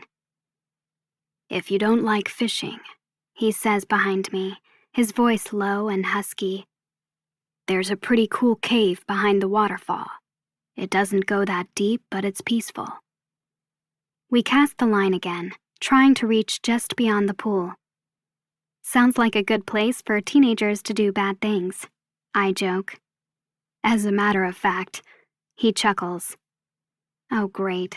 I can only imagine what the boys get up to back there, growing up here as they have. "If a guy takes you there," he tells me, "now you'll know what he's after." "Then maybe you should take me." He stops spinning the reel, and I stop breathing. That sounded, oh my God. "I'll be safer with you," I rush to add, turning my head to glance at him. "I mean, right?" He stares down at me, almost like he's not breathing either. "Yeah," he mutters. He finishes reeling the line back in, and I take it from him. Rearing my arm back slowly to give him time to veer out of my way, I cast the line, pressing my thumb into the button as soon as my arm shoots out in front of me.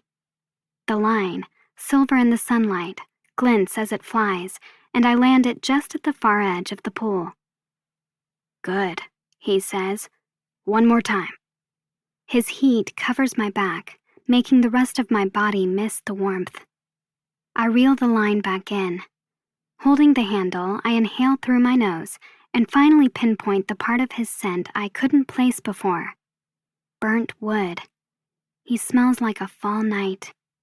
Unable to stop myself, I lean back a little, meeting his chest with my back as he puts his hand over mine on the handle. "Am I crowding you?" "No," I shake my head. Here I am, saying I don't need help, but please don't take your hand off.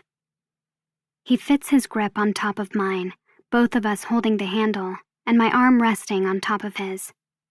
He draws my arm backward. "Back," he whispers, with my thumb on the button and his thumb on me. And then we throw it, flicking our wrists as he calls out, "Release," casting the line far out into the stream. It billows into the air, pulled by the weight of the bait, and drops into the water with a plunk. His chest moves rapidly behind me, and I can barely hear his voice when he says, "That's good, Tiernan." But he doesn't move. A light sweat covers my forehead, my breasts heave, and I wonder if his eyes are on them. I hope. "We haven't had a woman living in the house since their mother," he tells me. "I don't have a great track record with taking care of women." I look over my shoulder and up at him. He shakes his head, whispering, no matter how hard I try.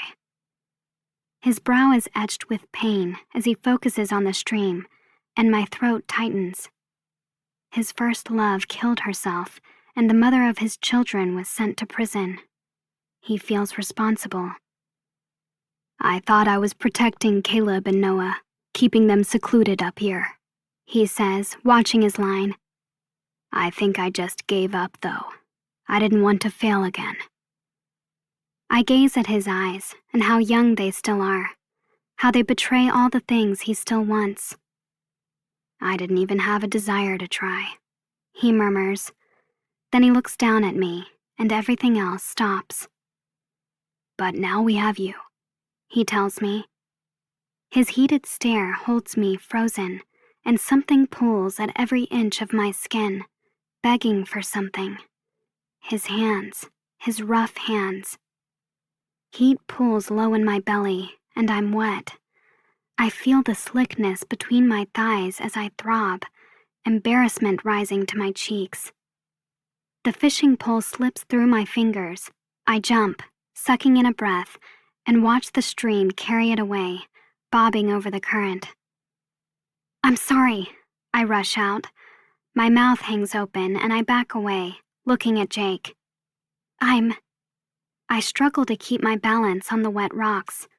He shakes his head, his voice gentle. It's okay, he says, watching me. Tiernan. I'm really sorry, I say again, and dash away, jogging back up onto the beach and heading for the pond. I need to dive. I need my whole body under the cold water. Oh my God, what was that? Did he know what I was thinking? Could he tell? He's spilling his guts and I'm standing there getting turned on. I charge for the pond, the boys nowhere in sight. Dropping my shorts and peeling off my shoes, I wade into the water a few feet and dive, the cool fresh water covering my body and caressing my scalp. My pores open up, releasing more heat, and I continue swimming, not wanting to come up and show my shame. Only when my lungs are painfully stretched do I pop up to the surface, drawing in deep breaths. The waterfall pounds, shielding all other noise and enveloping me in a sort of silence as the mist hits my face. Jake must think I'm such a girl, emotional, erratic. I close my eyes and sink under the water again. Jesus. I swim around the waterfall, grabbing hold of the rock as the water pummels my back. The sun is gone, and I push up, gasping for air and slicking my hair back over my head. I look around, the water pounding behind me and shielding me from everything. I spot the entrance to the cave Jake mentioned and trail down the rock ledge, heading for it, because it's a decent place to hide for the moment. My feet touch sharp rocks underneath the water, patches of icy water hitting my skin as I lightly step up for support. Water flows into the cave, ledges on both sides, and the hair on my neck rises as I look around the black den. I can hop up on the pathways on the side of the tunnel and walk deeper inside. Who knows how many caves and rooms sit off to the sides. Tipping my head back, I feel drips hit my face as the roof bleeds, and I inhale the musty scent of wet rock and dark earth that sinks into my lungs. A giant red octopus is spray painted on the wall to my right, chipped and worn after years of erosion. Was it here when my uncle last was? Did the boys come here? My stomach swirls as I close my eyes, letting my heart calm and my head wander. I shouldn't have been having those thoughts about Noah in the shower. I should have stopped Caleb the moment he started. I shouldn't feel nervous around Jake Vanderberg. I'm desperate for attention and confused. It feels good. And right now I want it. Drifting away behind my closed lids, I dive deep into my head, in the dark cave and surrounded by the thunder of water, so no one can hear my thoughts except me. Here I'm safe. He's there, close, taking my hand. I follow as he leads me deeper into the cavern, and I want to go with him. I want him to want me somewhere dark and private. I stop, and he circles around me, coming up behind me and pulling the strings of my top. My bikini falls away, and my instinct is to cover myself, but he reaches around and scoops up my breasts in both hands before I have a chance. I groan at the images in my head, grabbing onto the rock for support. The tiny pulse between my legs throbs, and I slide my hand under the water and inside my bottoms. I breathe hard. Shit. God, I want. He squeezes me, pulling me hard against his wet chest, and he doesn't talk. This is a secret. My nipples pebble, the hard little points poking through my swimsuit top, and I rub my middle finger over my clit in small, slow circles. Gripping the rock by my head, I imagine him at my back, and I shake my head, trying to picture anyone else. It could be anyone. But it's the same hard, sun-kissed body pressing into me, his rough fingers against my soft flesh, and I'm so wet and hot and so empty. I rub faster, gasping and whimpering, all alone in the cave, but I need something more, something I can't give myself. Something solid inside me, and my mouth on him, and his eyes looking down at a body he wants to touch, but can't, and taking me in his possessive hands, with his lustful eyes and making my heart pound in my chest. He hates my father, but wants me. My clit pulses as I feel the orgasm crest, and I want him to make me scream and come and feel everything I'm tired of not feeling. I want to be breathless. Fuck me. Fuck me. No! Someone suddenly shouts. Stop! I pop my eyes open, pulling my hand out of my bottoms. The pulse between my thighs rages as the orgasm aches and fades away. No, I said. But her voice lowers to a mumble, and I dart my eyes around, looking for anyone. Who is that? God, if anyone saw. I twist my neck, taking in the empty cavern, and no other bodies in the pool or by the waterfall. Ugh! A woman cries out, and I hear a shuffle as I back away.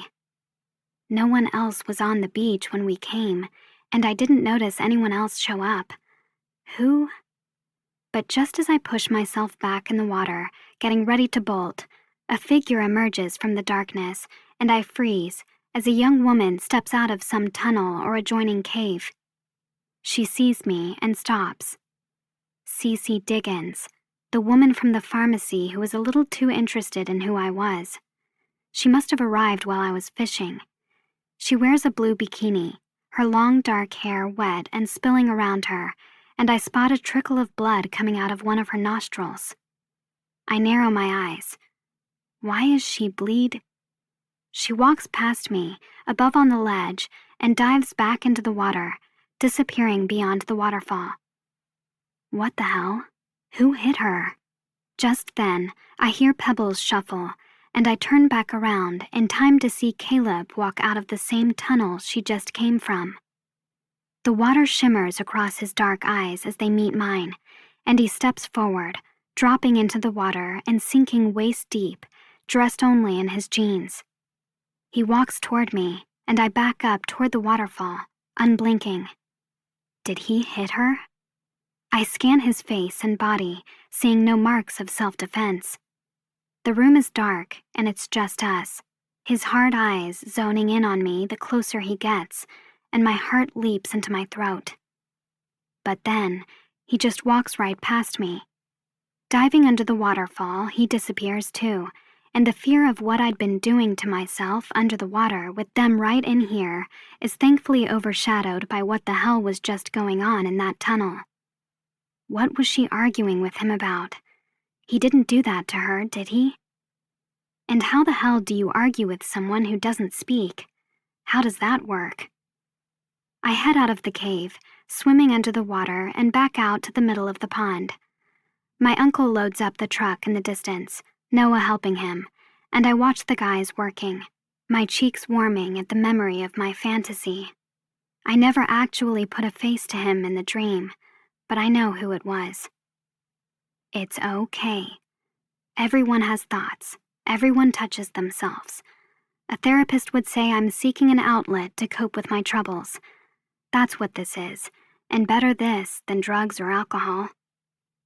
The breeze causes the water to ripple, and I dip my lips in, wetting them as I watch the guys load the truck. It did feel good, though. The feel of him at my back, his smell around me, the thought of his bed covered in that scent. "Tiernan, come on!" Noah yells over at me. I blink, looking up at him. He climbs on his bike. "They're having a pop-up race in Gent," he calls out. "Let's go." A pop-up race? Caleb throws his leg over the other bike, while Jake climbs into the truck, and I quickly nod, swimming for shore. Not sure what a pop-up race is, but it sounds noisy and crowded. Two things I typically hate, but maybe Jake isn't right this time. Maybe a nice, non-familial distraction away from the peak is exactly what I need after all. Pretty sure the three best-looking guys in town live under my roof, but we're going to Gent, is it? Whole new babe pool, as Noah would say. What's a pop-up race? Jake glances over at me as he pulls through the crowd and veers toward a clearing on the left. Green hills rise up on both sides in front of me as the sun slowly slips behind, and the smoke from the bonfire stings my eyes. Firecrackers, remnants from the 4th of July probably, pop in the distance, and I inhale the scent of barbecue. "A good opportunity to network," he replies. "It's almost the off-season. It's just a bunch of racers, vendors, and sponsors getting in some last good practice and making some money." The truck bobs over the terrain of grass and dirt, and he finally hits the brake, putting the truck in park. "What will I do here?" I ask him. "Keep your butt under our tent, that's what." He hops out, and I follow him to the back as he pulls the tailgate down. I frown but help him start to unload. Noah comes speeding up with Caleb behind him, and I look away, taking the other end of the pop-up tent for Jake. How did Cece get a bloody nose? I need to talk to Jake about that. I'm living with Caleb, and Jake doesn't know how aggressive he got with me the other night. What if there's more he doesn't know? I look over my shoulder at Caleb again, his jeans now mostly dry, and a black t-shirt on. He pulls off his helmet and hangs it on the handlebar, ignoring the people calling to him and walking over to take a beer from the cooler. He doesn't look at me before he turns around and disappears into the crowd. "Tiernan." I turn my attention back to my uncle and continue walking. It only takes the two of us 20 minutes, no choice because the boys ran off, before we have all the swag, gear, posters, and display set up.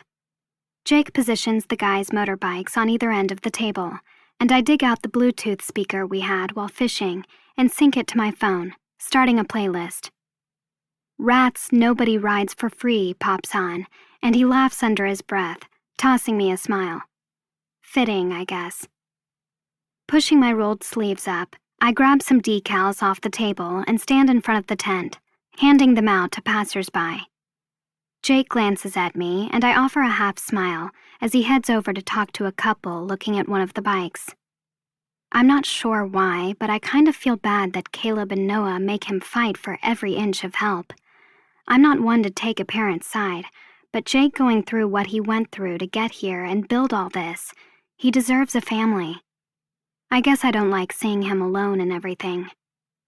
"I'm gonna go," Noah says, coming under the tent and grabbing his helmet.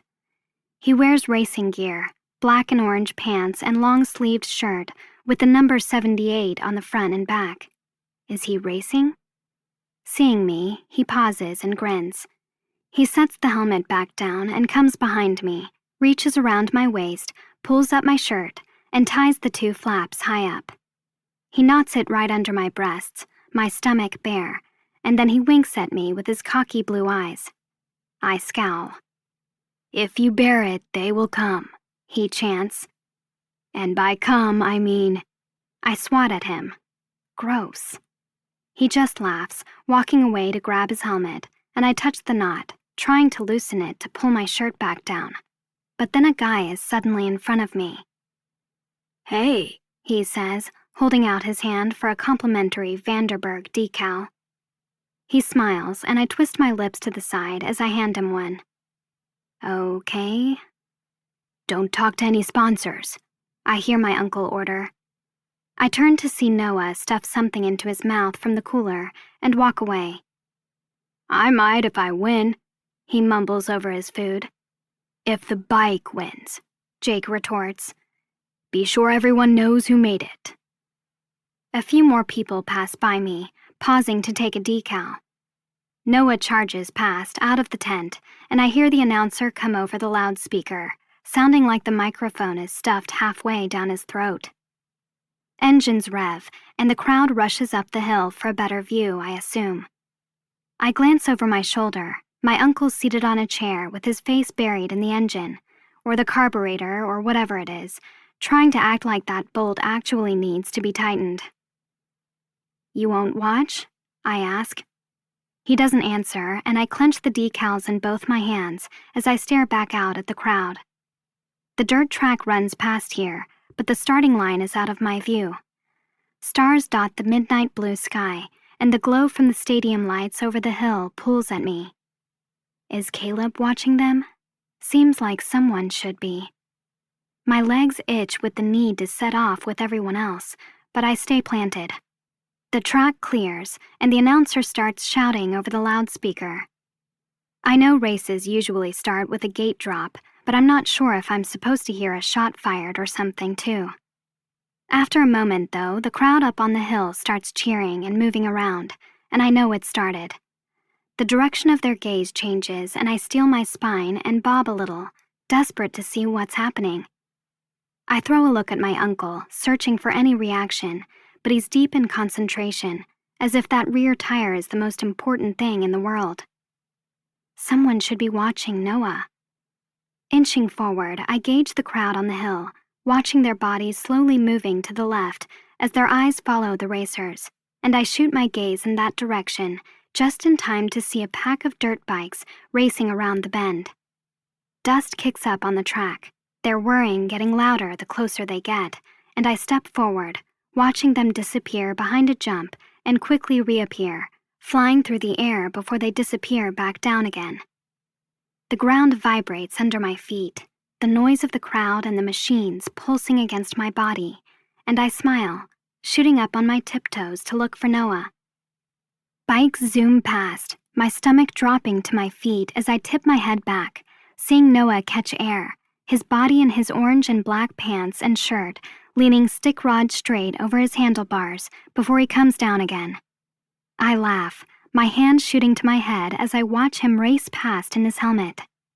I have a sudden urge to cup my hands around my mouth and cheer him on, but I stop midway and clap instead. He looks so good. He looks incredible, and he's in first place. The same green bike I saw at the Vanderburg house a couple days ago trails, and I guess that's Terrence Holcomb. Jerking my smile around, I see my uncle still engrossed in his work. How can he not watch this? Envy paralyzes me. Noah looks like he's having so much fun. But I can't stop myself anymore. Quickly, before Jake has a chance to stop me, I scurry over the dirt track after the bikes have passed and run up the green hill. I look around, seeing if Caleb is anywhere close, but I don't spot him. Joining the crowd at the top, I squeeze between two people in time to look down and see Noah speeding for the finish line head to head with Holcomb. He revs his engine, popping up on the rear wheel, and races over the finish line, just moments ahead of everyone else as he lands on both wheels again. The announcer's voice booms, cheers go off, and I see Noah shoot his fist in the air. I clap softly, my heart racing too hard to do more. Good for him. I'm kind of jealous he's so good at something like this. I've never been good at anything. Spinning around, I head back to the tent, the spectators dispersing and the music starting up again. Jake still busies himself working on something I'm sure is fine already, and I head over to the food stand next to our tent, grabbing some nachos and cheese. Taking a small bite, I approach my uncle. Would you like some? He meets my eyes but doesn't look to see what I have. No, thank you. I watch him as I dip another chip in and out of the cheese. He's really good, I tell him. He simply nods, going back to his work. I narrow my eyes. Jake isn't like my father, but he is. Hannes wouldn't have watched me because he wouldn't have cared. Jake refuses to support Noah in this. Why? Walking over, I'm about to set my food down and go back to handing out decals, but a crowd heads our way, people swarming Noah. I watch as he pulls off his shirt and throws it on our table, tossing me a cocky smile as he grabs my nachos away from me. He swipes up some cheese, dabs it on my nose, and then dives in, sucking it off as I growl. Noah, I chide, squirming away, but he just laughs. I was going to congratulate you. Never mind. I wipe the cheese and his spit off my nose. Stealing my chips, he walks over to his father. You know, I can be a lot more used to Vanderberg Extreme if I'm on TV. Yeah, and then what? Jake looks up at his son. What do you think you're going to do after your 15 minutes are up or an injury sends you home in a wheelchair? Noah scoffs, shaking his head. Were you even watching? He says. I won. I beat them all. I'm good and I love it. Motocross racing isn't a career, Noah finished snidely, sounding like he'd had this conversation 100 times already. And keeping us chained up to the peak isn't a life. You should deal with that. He spins around, shoving my nachos back at me, and stalks off again, circling the waist of some young woman, both of them disappearing into the crowd. I risk a glance at Jake, seeing his jaw flex as he yanks the socket wrench counterclockwise like it's his kid's mouth he's tightening shut instead of a bolt. So that's it. It isn't hard to see what Jake loves and values about living his life on his terms, away from the horror of our family. But Noah's hungry for something else.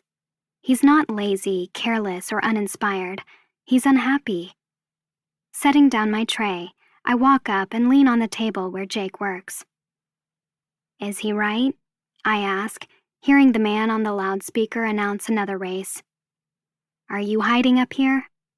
He tosses me a look and then rises to reach around the machine, fiddling with something. Pull your shirt down, he grumbles.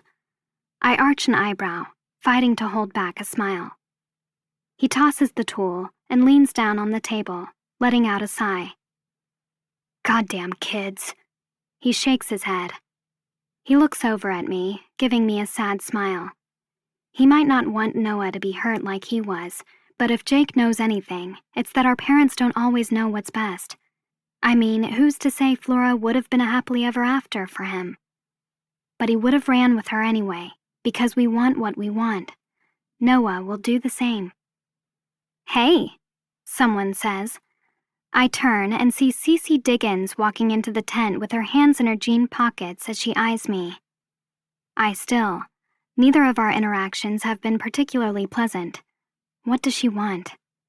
My uncle moves away, off to dig in the truck bed for something, and I look back at Cece, her nose showing no sign that it was bleeding earlier today.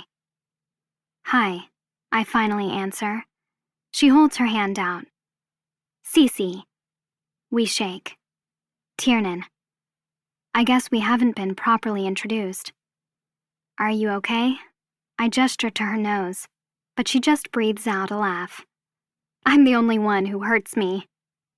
I release her hand, not sure what that means. I glance over my shoulder. Jake opens the truck door, digging in the glove box for something. So, you want to dance? I jerk back around, looking at her. What? People move around the bonfire, the song drifting out of the big speakers propped up in truck beds around the lot. But the song is slow. They're all close. I shake my head. No. but she just grabs my hand anyway and drags me over to the bonfire. I stumble to keep up, trying to pull out of her hand. "Hey, stop!" I bark. I don't dance well. Turning around, she takes my waist and pulls me in, and I shove her off, but she's too quick. She grabs the knot my shirt is tied in and jerks me into her, my damn neck nearly getting whiplash. I bare my teeth, feeling my stomach rub against hers where her white tank has ridden up. "It's okay," she smirks down at me. "I know you're straight." She moves, swaying her hips and grinding on me a little, and my heart is pounding out of my damn chest as my feet shift to keep myself from falling. "Yeah, how do you know?" "You're saying there's a chance you're not?" she asks, teasing me. I roll my eyes. "You shouldn't be," she says. "I'm a lot safer than a guy. At least I can't get you pregnant." I can't help it. A laugh escapes and I relax a little, but not too much. "Why don't you cut the act?" I tell her. "You're doing this to get Caleb's attention." A little girl-on-girl action, which he'll certainly notice because she's trying it with someone who lives in his house. I take a glance around. He's probably not even here anyway. I haven't seen him since he parked his bike. Probably hitched a ride home with someone else. She drops her hands to my waist and comes in, her nose nearly brushing mine. I don't know why, but I stand my ground, unflinching. "It takes a lot more than this to get his attention," she threatens in a low voice. "Are you available later?" I look away, knowing exactly what she's hinting at. I shake my head clear. I'm not letting Caleb pop my cherry in a threesome. I'm not letting Caleb do anything ever again, in fact. "You heard the fight in the cave," she whispers in my ear. "You were eavesdropping." Was I? "You followed us," she taunts. "Because you want him too. You were jealous." I quirk a smile, swaying to the music as I slide my arms up and around her neck. Enough. I lean into her ear. "I didn't even know you were back there," I whisper. "I was hiding because I was touching myself in the water." She bursts out in a snort, bringing her head up and looking at me, incredulous. My face flushes, and I'm not sure why I just told her that, but I don't really care either. I don't like games, and I certainly won't play hers. "Seriously?" she asks, almost with an impressed look on her face. "Aren't you kind of famous? I could go on Twitter and tell everyone what you're telling me now." "You could anyway, whether it's true or not. Stunts like that won't get her what she wants anyway. I'm not in her way. People do what they want." I squeeze her hips, dancing. "So I don't care. About anything. Your behavior is none of my business." Then I flash my gaze over her shoulder and see him. Caleb. He stands in the distance, beyond the crowd, alone, and leaning against a tree trunk. He stares at me as he raises a bottle of beer to his lips and takes a drink, and I swallow the lump in my throat. And despite the knot coiling in my stomach every time he looks at me, my heart pumps hot blood through my body, filling me with the promise of anticipation, the promise of something about to happen. I can't stop myself. "And in a few weeks," I tell her, "I won't even know what's happening online anyway, because I'll be locked away on the peak for months and months." I pause and then continue for added effect. "And months." "With him," I don't say aloud, but the words hang in the air. I want it to sound like a threat, even if it's an empty one. She doesn't need to know Caleb scares me or treats me worse than the animals he hunts. At least they're of value to him. Rising back up, I look her in the eye, knowing that from November through April, I'll have the upper hand, if I wanted it. "Do you really want to piss me off?" "I dare you," she threatens. I'm not sure I'll have to do anything. And I dart my eyes behind her, gesturing to Caleb's dark greens that hold us in a trance like there's no one or nothing else at the party. She follows my gaze, seeing him watching us, and even though my threat is baseless, my last sentence isn't. He came after me once already, after all. Suddenly, a hand grips my upper arm and yanks me, and I suck in a breath, looking up at my uncle. "Everything with a dick is watching you two," Jake growls, looking down at me. Watching? Huh? It takes a moment, but I start moving my eyes around the bonfire, seeing people looking at Cece and me, especially a few groups of guys on the outskirts of the circle, grinning and whispering to each other. I glare up at him, working my arm free. "Would you have stopped us if I were dancing with a guy?" "If you had been dancing with a man like that in public, I would have taken you over my knee." He casts a quick look at Cece and then back down to me. "We're going home." Taking my hand, he pulls me along back toward the tent.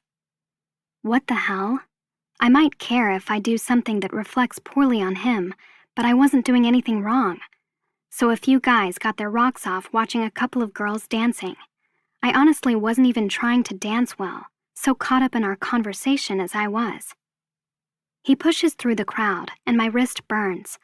I pull away, yanking free, and stomp past him toward the truck. Opening the back door, I climb in behind the driver's seat and slam the door. They can pack up the tent themselves.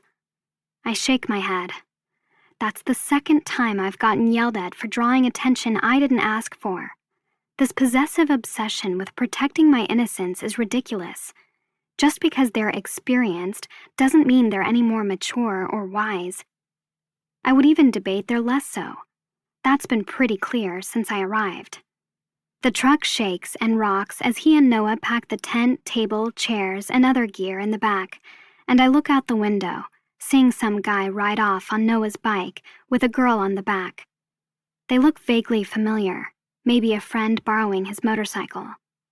Laughter goes off outside the truck as the tailgate closes, and I look over, seeing a woman climbing in beside me. A whiff of her perfume hits me, and she looks up, smiling at me as she closes the door. "Hi." "Hey." More giggles sound off behind me, and as Jake and Noah hop into the front seat, I close my eyes, my anger so hot I clench my fists. Perfect.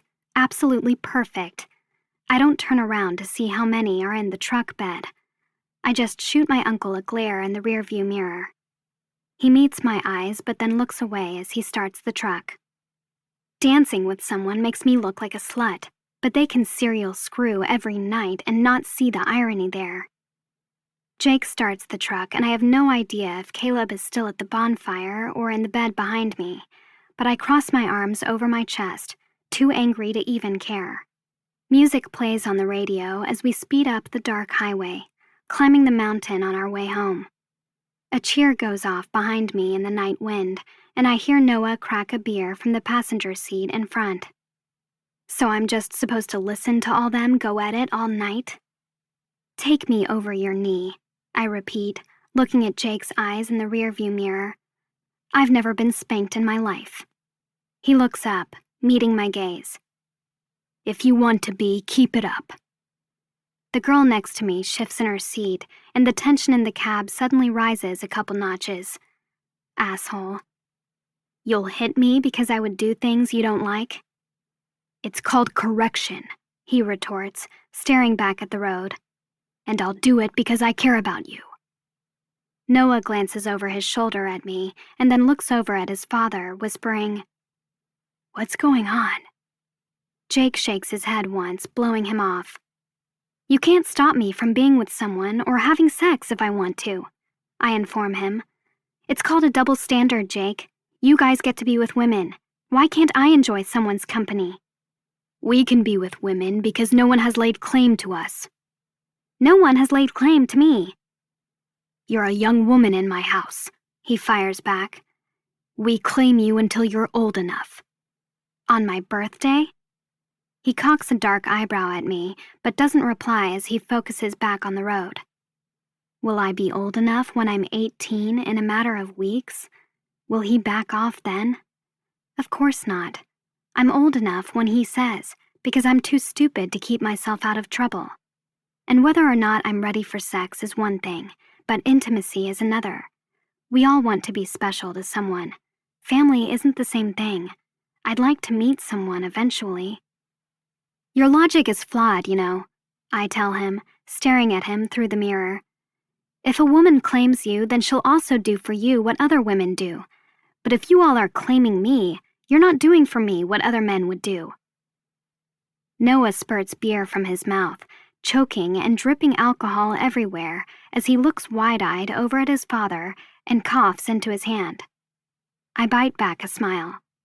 Noah hacks, struggling for breath, and wipes the mess off his lap. Jake stares at me through the rearview mirror, but he doesn't reply, and I'm not the first to look away this time. Chapter 11. Tiernan.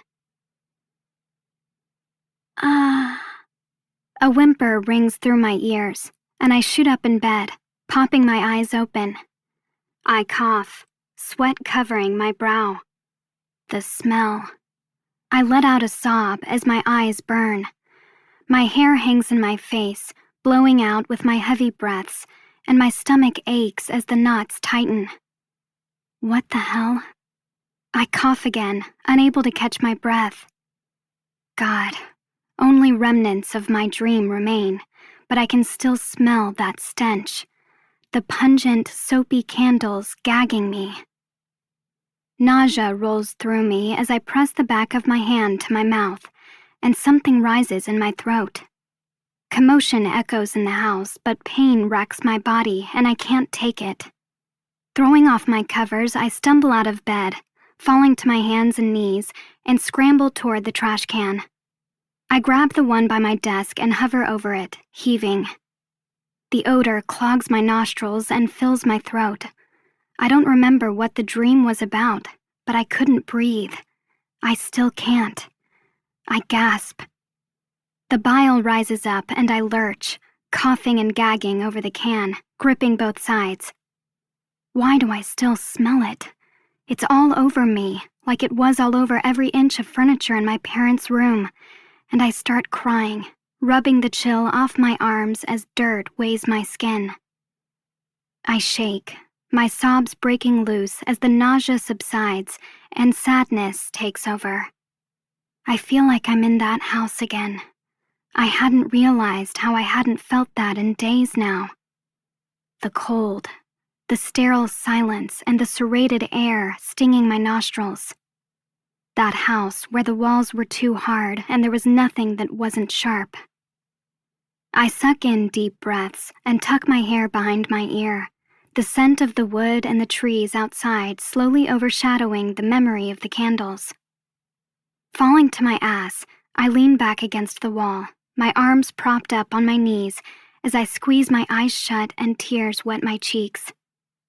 Ugh, that feeling. I don't want to feel it again. I shake my head. I don't want to go back there ever again. I'm here. I'm in Colorado, with them, and the wind, and the warm fire, and the new smells. The floor creaks above me, and I open my eyes, slowly raising them up to the dark ceiling. Caleb. His room is above mine. A piece of furniture shifts across the floor, another creak here and a stomp there, but then I hear a cry behind me and feel something hit the wall. Noah's next to me, and I rest the back of my hand against the wall by my head, feeling his headboard hitting on the other side again and again, the thud speeding up. I drop my hand, listening to their panting and moaning. Tears well again, but I let them fall without another sob. I wish he was alone. He'd probably let me crawl into bed with him tonight if I wanted, like a big brother keeping the wolves at bay, because I had a scary dream. I wouldn't try, even if he were alone, but it's a nice little fantasy. Warm, safe, comfort. Noah's like that. I stand up and lean my forehead into the wall, listening to the boys make love to girls, and the ache filling me up because I'm alone in here, forgotten and jealous. Why am I jealous? I squeeze my eyes shut, the tears streaming down over my parched lips, and shake my head. Walking over, I open my bedroom door and head into the hallway, the noise filling the house louder now.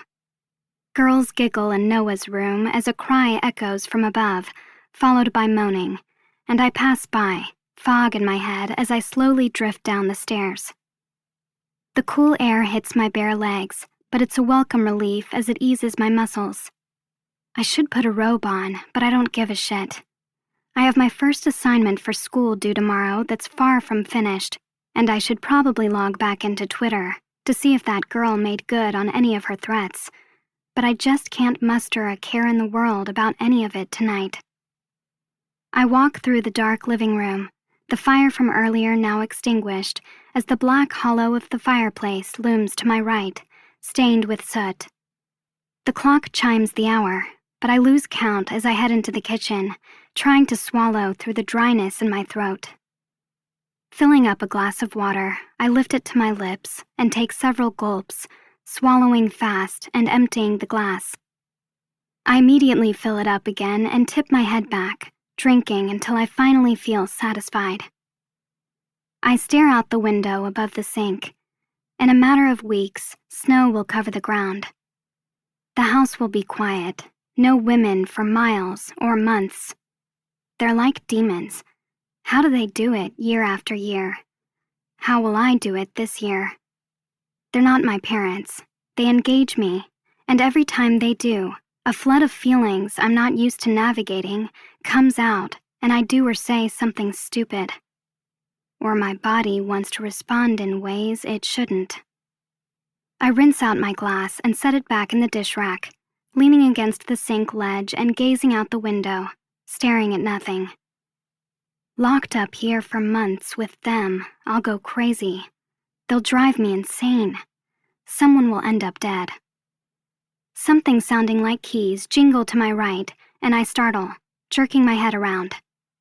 Jake sits in the dark corner at the kitchen table, and I straighten, my heart hammering in my chest. He stares at me. His finger is threaded through the ring of his car keys as he flips them and catches them in his fist, with a beer bottle sitting nearby, and I take in his jeans, minus the shirt. Heat rises to my cheeks, every inch of my visible skin suddenly feeling so much more exposed now as he watches me.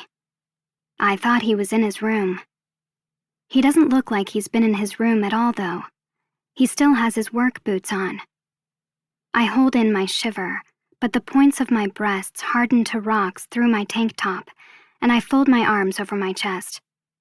I can't tell if he sees, but a moment later he rubs his finger over his lips. "What?" I choke out and clear my throat. "What are you doing?" The music turns on upstairs, blasting Devil in a Bottle, but Jake just sits there and I can see where Caleb gets his silence. Not talking and not communicating are two different things. I take a step over toward the island, shielding myself. "Where's your friend?" I ask softly. "Home." The women all came from the race with us, so he must have had to take her back to town himself. Wonder what cut the night so short. "Not in the mood?" I tease. But instead of smiling it off, he cocks his head at me, something playing behind his eyes that makes my stomach drop a little. He hasn't gone off on me. Why? I'm down here half dressed in my panties. Why isn't he barking at me to get some clothes on, or go to bed? "I was hungry," I explain, barely able to meet his eyes. "Are you?" Again, he just sits there, his eyes on me, and only me. But he doesn't say no, and he doesn't tell me to go get dressed. Tell me I'm acting up. Tell me to get my ass upstairs and into some pajamas. But he doesn't. And I back up, my heart thumping but feeling bold as I turn for the fridge and pull out some eggs. I dare myself, sure that he'll yell at me any second. I push it further, walking around the island to get the pan, still waiting for him to tell me to get upstairs. But he doesn't, and my eyes burn. Maybe I'm picking a fight, or maybe I like to be looked at. I don't go upstairs, though. Moving around the dark kitchen, I keep the lights off as I set the pan on the burner, frying up some butter as I crack and whisk eggs. I add some garlic and Creole seasoning, aware of his eyes on my back and on my every movement. I have no idea what my hair looks like after sleep and the fit I had afterward, but I love the way it feels hanging over my shoulders and down my back, kind of like what someone touching me would feel like. My light pink silk panties hug my ass, the bikini strap sitting just below my hips and leaving 2 inches of skin between them and my gray cami exposed. I reach up, putting the spices away as the muscles in my legs and ass flex, wanting him to see it. "Why are you awake?" he asks in a raspy voice. I scrape the eggs over the pan. Who can sleep with all this noise going on? I might be able to sleep through Caleb, but I definitely can't sleep through Noah. I look over at Jake as he rubs his thumb up and down one of the keys, Caleb's warm fury playing behind his eyes. Their noise is different than Noah's. It's silent, but deafening. I drop my gaze again, heat spreading across my face as I traipse barefoot to the fridge once more and grab the cheese, grating a handful over the eggs and stirring as I turn off the heat. His eyes are boring into me.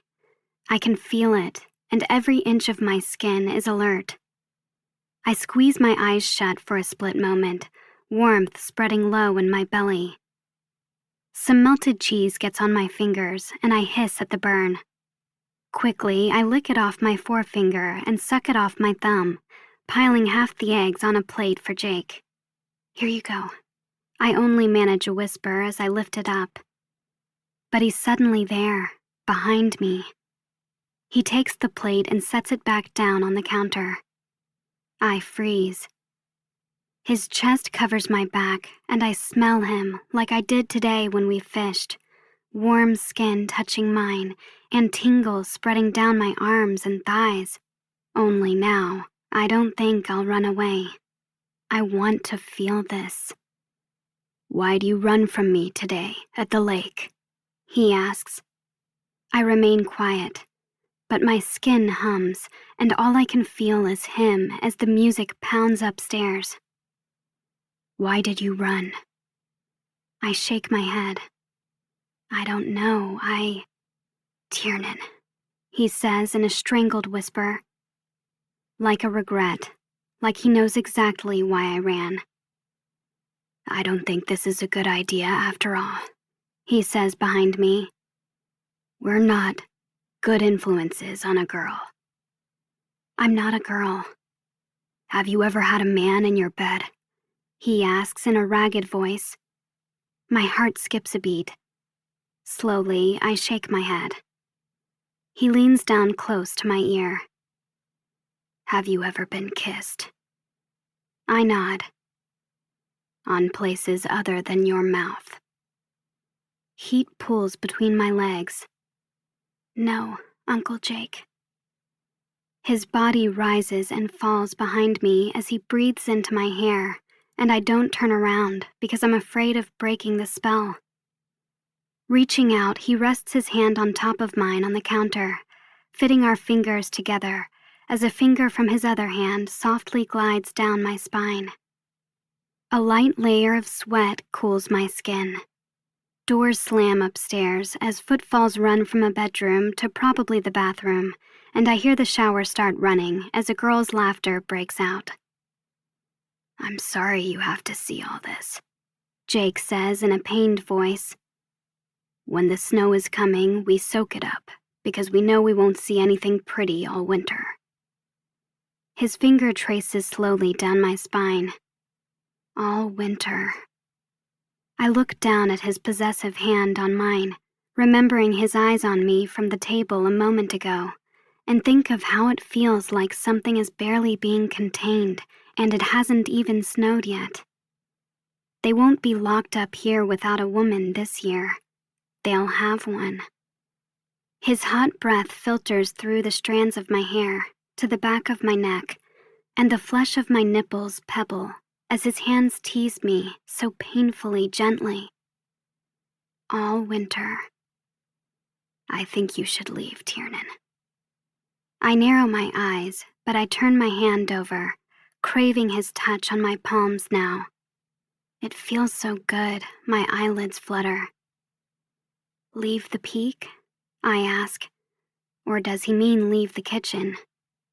He doesn't answer, and my stomach sinks a little, finally realizing what he's telling me. Needles prick the back of my throat. You said I was home. I catch his hand mid-caress, thread our fingers, and curl mine to hold his hand tightly. You said I was yours. This is no place for you. Tears well again, but I push them away. He talked me out of leaving yesterday morning, and now he wants me to go. He wants me to be alone. I'm always alone, and you made me know what it was like not to be, and you lied. Why did my father give me to you? I whisper, staring out the window and seeing my uncle's reflection loom behind me. They knew what they were going to do. They could have waited a few weeks until I was 18. They could have given me to Mirai. I lean back into him more, savoring his warmth and his eyes on my body. Maybe they didn't think about it, I murmur. Or maybe they knew it was the only good thing they could do for me. At least I was mentioned in the will. I wouldn't be surprised if I weren't. I yank out of his hand, pushing away from the counter and charge away, but I don't make it 2 steps. He grabs my arm, pulls my back into his chest, and I gasp as he wraps his arms around my body and forces my face around to look up at him. Do you feel this? He growls over my lips as he pushes me into the sink. The thick, hard ridge of his cock nudges my ass, and I groan. This is what you're doing to me, Tiernan. It's not right. Instead of pile driving the hot tits and ass I came home with, I'm sitting down here, trying to talk myself out of going into your room and giving the teenage piece of ass living in my house a really long kiss goodnight. My clit throbs and I shift on my feet, feeling the slickness between my legs. And do I take off my panties for that? I breathe out. He squeezes his eyes shut, groaning as if in pain, and I only have a moment to suck in a quick breath before his mouth covers mine, a whimper at the sweet pain escaping me. Fuck. My heart damn near jumps out of my chest as he moves, taking my lips and the heat of his tongue swirling down into my belly to between my legs. I cry out, but it's lost in his mouth. Oh my God. His taste fills my body, and I slide my hand up, taking the back of his neck and holding him to me. I'm so hungry I can't breathe. My blood races under my skin and it feels so good, but God, I need more. I start to move my mouth and kiss him back, slipping my tongue past his lips little by little, moaning and tasting him until I don't think I'll ever get enough. His mouth eats me up, moving over me, kissing the corners of my mouth and nibbling the flesh of my bottom lip, and I put my hand on his at my stomach and guide him down, pushing him to the V between my legs. His kissing falters as he gasps, and I use the reprieve to try to catch my breath. He bites my bottom lip again, and our hands massaging my pussy as his other leaves my face and grabs my breast, squeezing it. I moan. Jake. Leaving my mouth, he trails down my neck, and all I can do is let my head fall back and take it as he pulls the strap of my tank top down, the faint sound of a terror hitting my ears, but I don't care. He nibbles, bites, and sucks on my neck, shoulders, and over my shoulder blades as he continues kneading my breast and making my panties so wet as he rubs me through them. Jesus fuck. He pushes me over the sink, gripping my waist with both hands as he trails his mouth down my back, my thighs, and back up to my ass, taking a mouthful between his teeth. I cry out, the torn straps of my tank top hanging down as I grip the ledge of the counter. Rising back up, he turns my face toward him again and kisses me as I reach behind me, finding his erection through his jeans and rubbing him. He grips my hand. No, dear. I've never touched a man before. I breathe out. I want to touch you. He lets out a sigh, but he releases me, kissing me deep and hard, his tongue lighting every nerve in my body as he grips and feels and runs his hands over every part of me that he can reach. He thrusts into me from behind, and I'm a mess, a puddle in his arms, ready for him. Take me to bed, I beg. He thrusts again as I reach behind and hold on to his neck. Take me to bed and give me that kiss goodnight. Yeah, he grunts, dry fucking me against the sink. My head swims behind my closed eyes, and I'm too high to think or care about anything except making this last forever. He covers my mouth again, and I take his hand and guide it down inside my panties. But he suddenly tears his mouth away and pulls his hands off me. Fuck, stop. He backs away, breathing hard as the chill suddenly hits my skin. No, we can't. I shudder, the ache of need nearly making my knees give out. Tears spring to my eyes. This isn't happening, he growls. I'm your uncle. I'm your fucking uncle. You were never my uncle, I grit out, spinning around. You're a no-relation stranger my parents sent me to live with. His face is flushed, like mine, I'm sure, and sweat glistens on his tanned temples. You're my responsibility, he tells me. But it felt good. Pain hits his eyes, and I know he felt it too. It felt good tonight, he says, but it'll feel like shit in the morning. I shake my head, not caring. I don't care. I'm lonely and an emotionally stunted child, and you're the first woman I've been around long enough to get connected to in the past 20 years. He stands up straight, running a hand through his hair. And you're just a neglected orphan desperate for attention. That's all this is. Desperate? I stare at him, my face cracking. No, I'm not desperate. I've had opportunities, but I never wanted it. Until now, I chose this. But he looks at me hard. You scream at night, he says, in your sleep. You never talk about them. You're running from that life as fast as you can, and I won't be your gateway drug. I'll hate myself. I chew on my lip. He hears me at night. This is acting out. It's not. I shake my head, hearing a door slam shut upstairs. He inches close again, speaking low. You threw away your candy, he says. You don't accept Noah's invitations to the track when he goes to practice. You don't engage Caleb when he's fighting you. You still barely join us for meals or in front of the TV at night.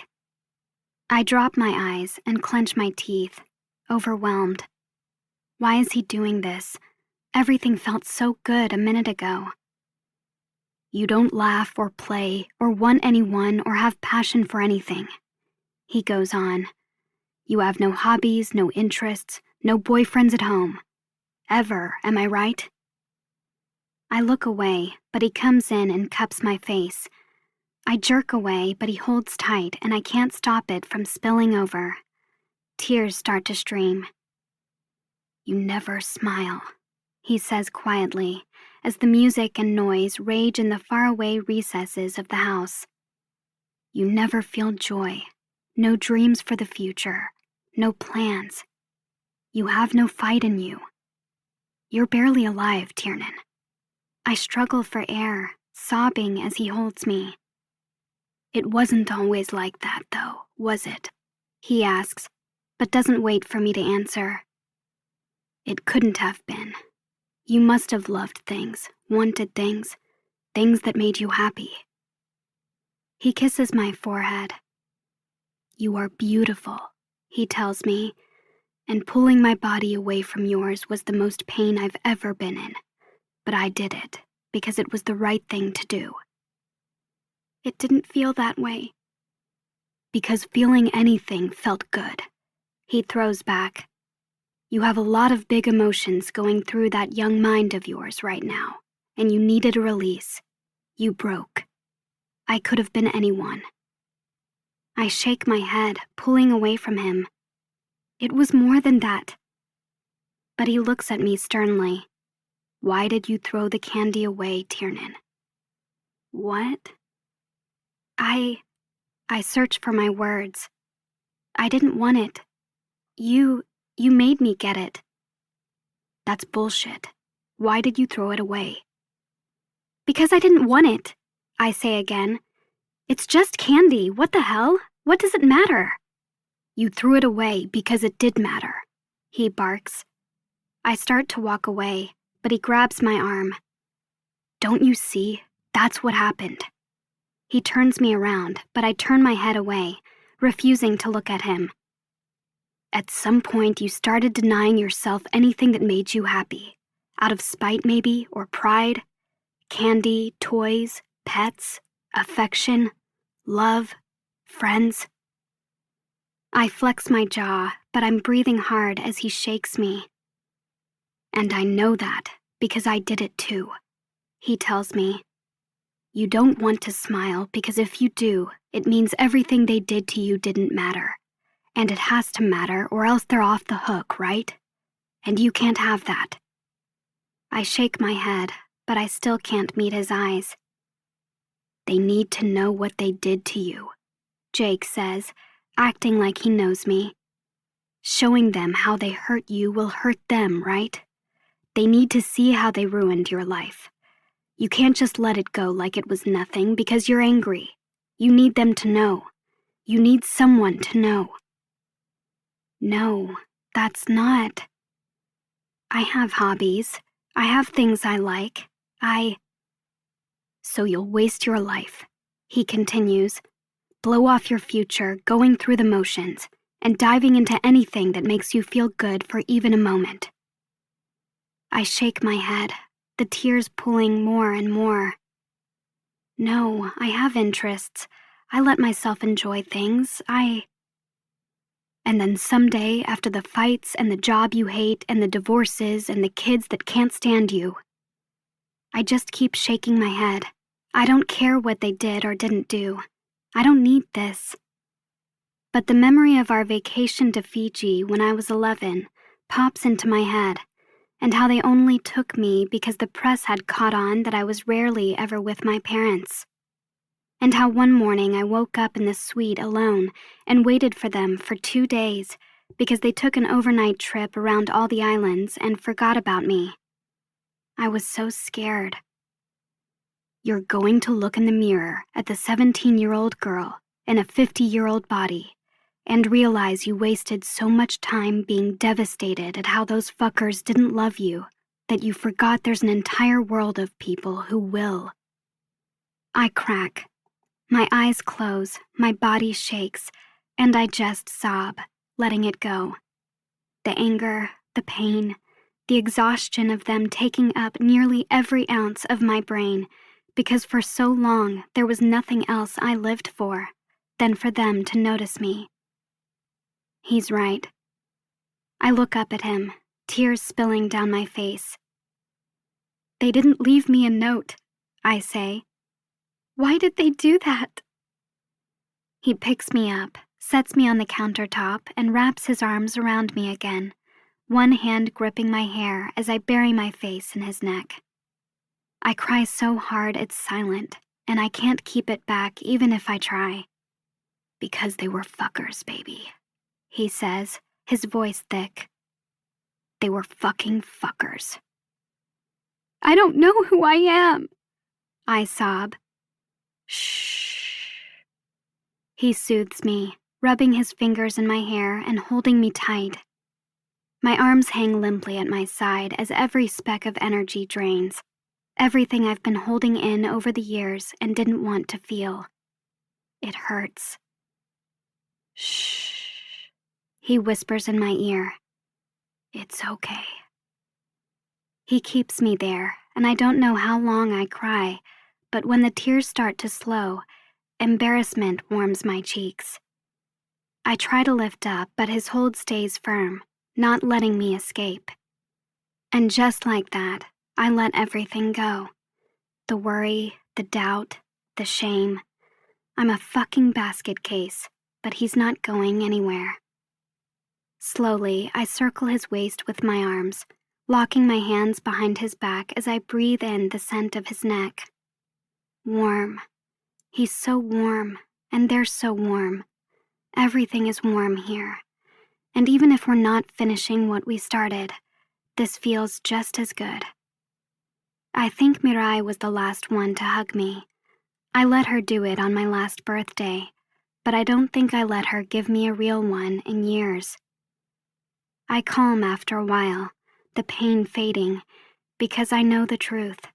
My parents didn't love me, and that wasn't my fault. But they did one thing right, I think, as I hang on to my uncle and he holds on to me. So, you want me to tuck you in then? Jake asks. I can do that. I can't help it. I let a laugh escape, and I feel his chest shake with one too. I lift my head up and wipe my eyes, seeing the drying tears streaked down his chest. I wipe it off. Sorry. It's okay. Sniffling, I take a dish towel and clean both of us up. You know, I was trying to be happy, I inform him. Meet a guy and all, but you wouldn't let me.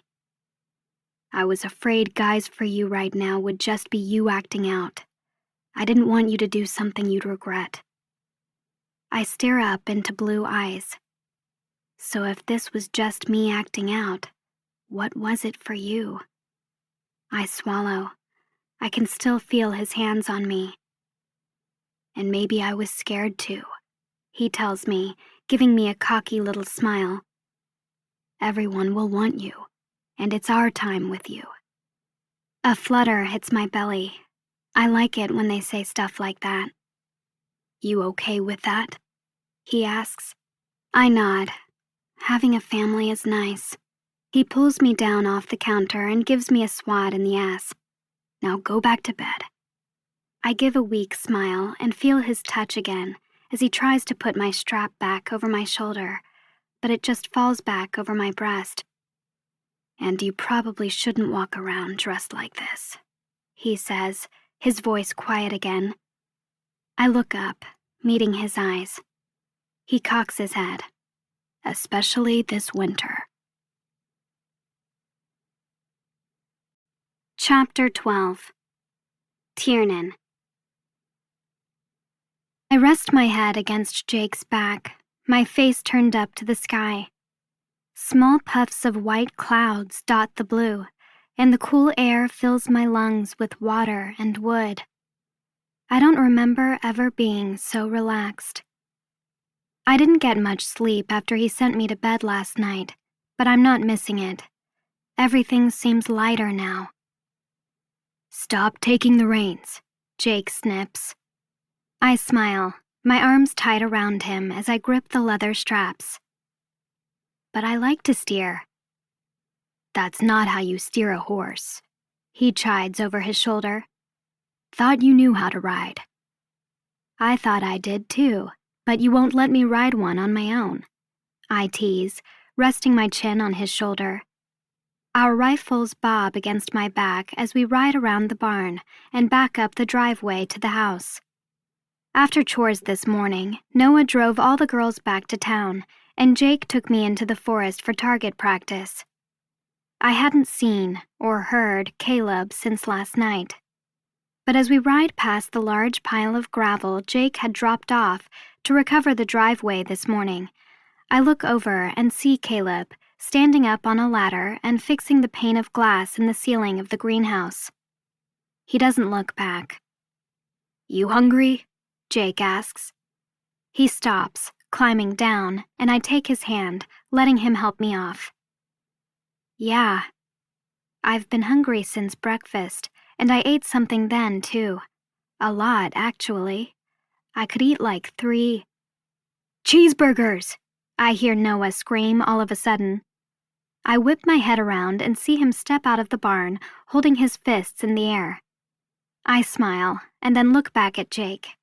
He shakes his head and pulls his keys out of his pocket, dropping them in my hand. "Go," he tells me.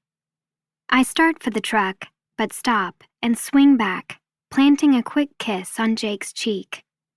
He freezes, giving me a look. I whip off Noah's flannel and tie it around my waist as I back away, smiling. "You said I should do things that make me happy. You told me to find my bliss." I'm pretty sure I would never say that. But I spot the little smile playing on his lips as he turns and grabs a rake to start spreading the new gravel.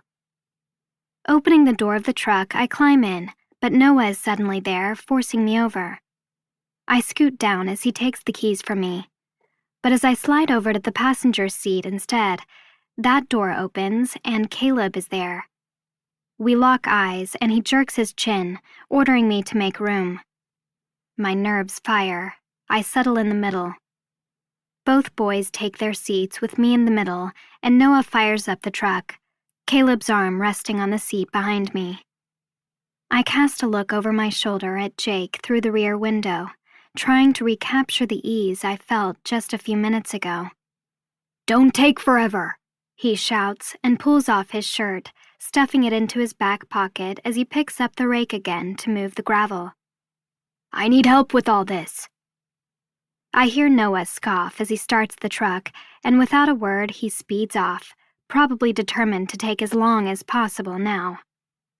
We wind through the forest, heading down the mountain on the narrow roads as the sunlight flashes through the trees, and Noah reaches between my knees to shift the old truck. I keep thinking about Jake's last words last night, especially all winter. They're living it up now because they know they'll have to go without, but if Jake hadn't pulled away last night, we wouldn't have stopped. I mean, I guess he's right. We're both lonely and we acted out. I need family a lot more than I need sex, and going through with what we were doing last night would have complicated everything. He was right to stop it. Right? I still taste his whisper on my mouth. "You are beautiful, and pulling my body away from yours was the most pain I've ever been in." I rub my palms together in my lap as little butterflies go off in my stomach. I don't know. I felt great waking up today, knowing I didn't do something I might have regretted, but if it happens again, I still don't think I'll be the one to stop it. "So, are you and my dad okay?" someone asks. I blink, realizing it came from my left. I look at Noah. Huh? Why wouldn't his dad and I be okay? Does he know something? He glances over at me, trying to keep his eyes on the road too. "The little thing," he hints. "In the truck last night?" It takes me a moment, but then I remember. The argument, when he threatened to spank me. "He's a pain in the ass," Noah continues. "Seriously, don't let him get to you. I'm continually surprised he ever got hard enough to make us." And then he laughs, shifting into a higher gear as the truck cruises down the road and the wind breezes through the cab. A smile pulls at my lips, and I put my head down, trying to hide it. He didn't have any trouble last night. I bite my bottom lip to keep the smile from spreading. Reaching over, I turn on the music. "Gives You Hell" playing as we pick up the town's radio station. Noah turns it up, Caleb rolls down his window, and I start to relax as we listen to the music.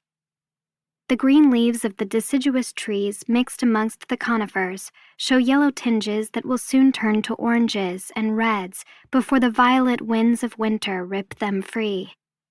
The highest peaks in this state have already gotten snow, but here, the air just smells of hay and smoky, earthy food cooked over bonfires that kind of remind me of the fallen apples left to decay under the trees back at Bryn Mawr. It feels like the anticipation you feel when you're waiting for something to happen. I tip my head back and close my eyes as Noah sings and the breeze caresses my bare arms. But then the truck comes to a sudden stop. I lurch forward and something slams into my chest. I wince at the pain, my eyes popping open as a car pulls out right in front of us. "Aw, come on," Noah barks, the truck idling in the middle of the road. The car backs out of a driveway and pulls forward, taking off down the road as if we didn't almost crash into them. I draw in a deep breath, suddenly aware of the ache in my chest again. I look down and see Caleb's arm is shot out in front of me, keeping me from diving headfirst through the windshield. There was no seatbelt for me in the middle. I look over at him as he scowls at the car disappearing down the road. Without sparing me a glance, he drops his arm and goes back to looking at his phone. Noah takes off again, but I steal glances at Caleb every few seconds, so he does know I exist. We head through town, turning into Ferg's Freeze on the left and pulling into the drive-thru. A woman's voice comes over the speaker and I check out the menu quickly. "Cheeseburger," I tell him as he hangs out the window. "Okay, 7 cheeseburgers," he calls out. 7? Noah turns back to me. "You want bacon on yours?" I nod. "All with bacon," he tells the cashier. 4 large fries." "I don't need fries," I reply. "I'll eat yours," he tells me. "And 4 milkshakes, 2 vanilla, 1 strawberry, and..." He looks at me over his shoulder. "Strawberry too," I answer. "Make that 2 strawberry and also add a Coke." She tells him his total, and I sit back in the seat as we pull up behind another car, waiting our turn. Glancing over at Caleb, I see he's still scrolling, and I look down to see what has so much of his attention. I smile. "I've been there," I tell him, gesturing to the images on his screen. "It's this whole hotel in Oregon that's a treehouse. I love the lights in the trees. It's pretty, kind of magical." He looks over at me, staring silently. He's probably mad that I got nosy. I've made his breakfast every morning this week, which he scarfs down, but for some reason I'm barely on his radar unless he wants to eat. "Have you ever been outside of Colorado?" I broach, but of course he doesn't answer. We pull forward and I hear a chirpy voice. "Hi, Caleb," someone says. A pretty girl with a shoulder-length, shaggy cut and bangs peers at us through the window, her blue and white striped uniform shirt adorned with a name tag that says Marnie. Caleb doesn't acknowledge her as Noah pays her. She opens the windows again to give him his change. "You know the offer still stands," she says, looking at Caleb as she hands Noah the bags of food. "Sure you don't want to tuck me away up on the peak with the rest of the necessities you need for winter? I could keep you warm." I can tell she's only teasing, trying to play, but Noah laughs, taking the milkshakes and passing them to me, which I hold on my lap. "Yeah, only if he puts you back into the pantry the 23 hours of the day he's not using you." "Noah!" I burst out, my eyes wide. But the chick is way ahead of me. She flings her hand into the Coke sitting at the window, its contents spilling all over Noah before the windows swing closed again, leaving him in the dust. Splashes land on me, soaking into the seat, and I gasp at the ice and cold as Noah growls. "Seriously," he whines, flinging soda off his hands. "What the hell?" I laugh, barely noticing Caleb lifting me up and moving me over, out of the mess. "You deserved that," I tell Noah, but I'm still laughing. He groans, pulling napkins out of the bag to dry himself. I was just joking. Well, I like her, I tease. A horn honks behind us, and Noah scowls as he pulls off, probably pissed he didn't get that Coke now. Caleb wipes my arm down with a napkin, and I stop laughing, realizing I'm sitting in his lap. I look down on the red seat, seeing a dark pool of Coke where I was sitting. He throws the wet napkin down and picks up another, pressing it to my thigh to soak up the mess on my jeans. My breath catches, and I put my hand on his to stop him. He looks up at me, and the last time he was this close was when he had me on the hood of the car. I'm okay, I assure him, sopping up my jeans. He removes his hand, letting me do it as he circles my waist like a seatbelt and goes back to playing on his phone, holding it with both hands around me. I can sit back down. I try to move off him, but he stops me, not taking his eyes off his phone as he pats the seat to remind me it's wet. Continuing to scroll, he keeps his arms firmly in place, and my pulse races. And as we drive home, all I'm aware of is him. Noah's not in the car. There's no music. Despite the breeze, the truck is hot inside. At some point, I look over at him, and he raises his eyes, holding mine again. And I know then that I was wrong. I'm on his radar. No! I bellow, twisting my legs away before he can get a proper hold. But I'm not fast enough. Jake grabs my ankles as I grapple for the rip in the mat to hang on to and try to kick free of him. He yanks me down, and I scream in the garage, breaking out in a laugh I can't hold back. It's been almost 2 days since our episode in the kitchen. We've worked, cooked, jarred some fruit, stocked the pantry with supplies for winter, and bottled up some water, since I'm told the pipes often freeze. They've forced me to watch the entire first season of their karate show, and I made some new popsicle treats I found on Pinterest for the horses and chickens that Noah made fun of me for, but the animals loved. I watched them for a solid hour picking at the frozen corn. It was so cute. Come on, Jake barks, gripping me hard. You should have caught on to this by now. It's been 2 days. Give me a break. I stop trying to kick and scoot up, swinging both of my fists right for his face. He rears back, but I clip his nose. He releases me, and I scramble to my feet, facing him with a ready stance. He holds his nose, his eyes watering. Ouch, he grunts. Yesterday, he decided I needed a little more raising than the boys, since I'd found myself up at the lake alone with Terrence several days ago, and wanted to teach me some self-defense. Caleb is off hunting, and Noah's watching TV. Jake sniffles and shakes it off, putting up his hands to go again. Why not just give me a gun? I ask. Isn't that the mountain man answer for everything? Sure, once you put down your avocado toast. I laugh, shoving him in the chest. I don't eat that. I feel his chuckle as he whips me around and locks me in a hold. What are you going to do? He taunts, tightening his arms around me as I squirm. Come on, what do you do? He only hesitates a moment before he releases me and digs his fingers into my stomach, tickling me. I curl up, trying not to laugh as both of us fall to the mat, my back crashing on top of his chest. No, no, no! I hug myself against his onslaught, squirming and wiggling as I chuckle. Stop!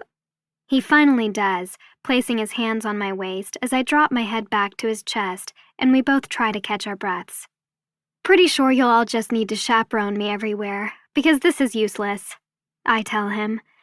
His chest shakes with a silent laugh, and within a moment everything is quiet as I lie there.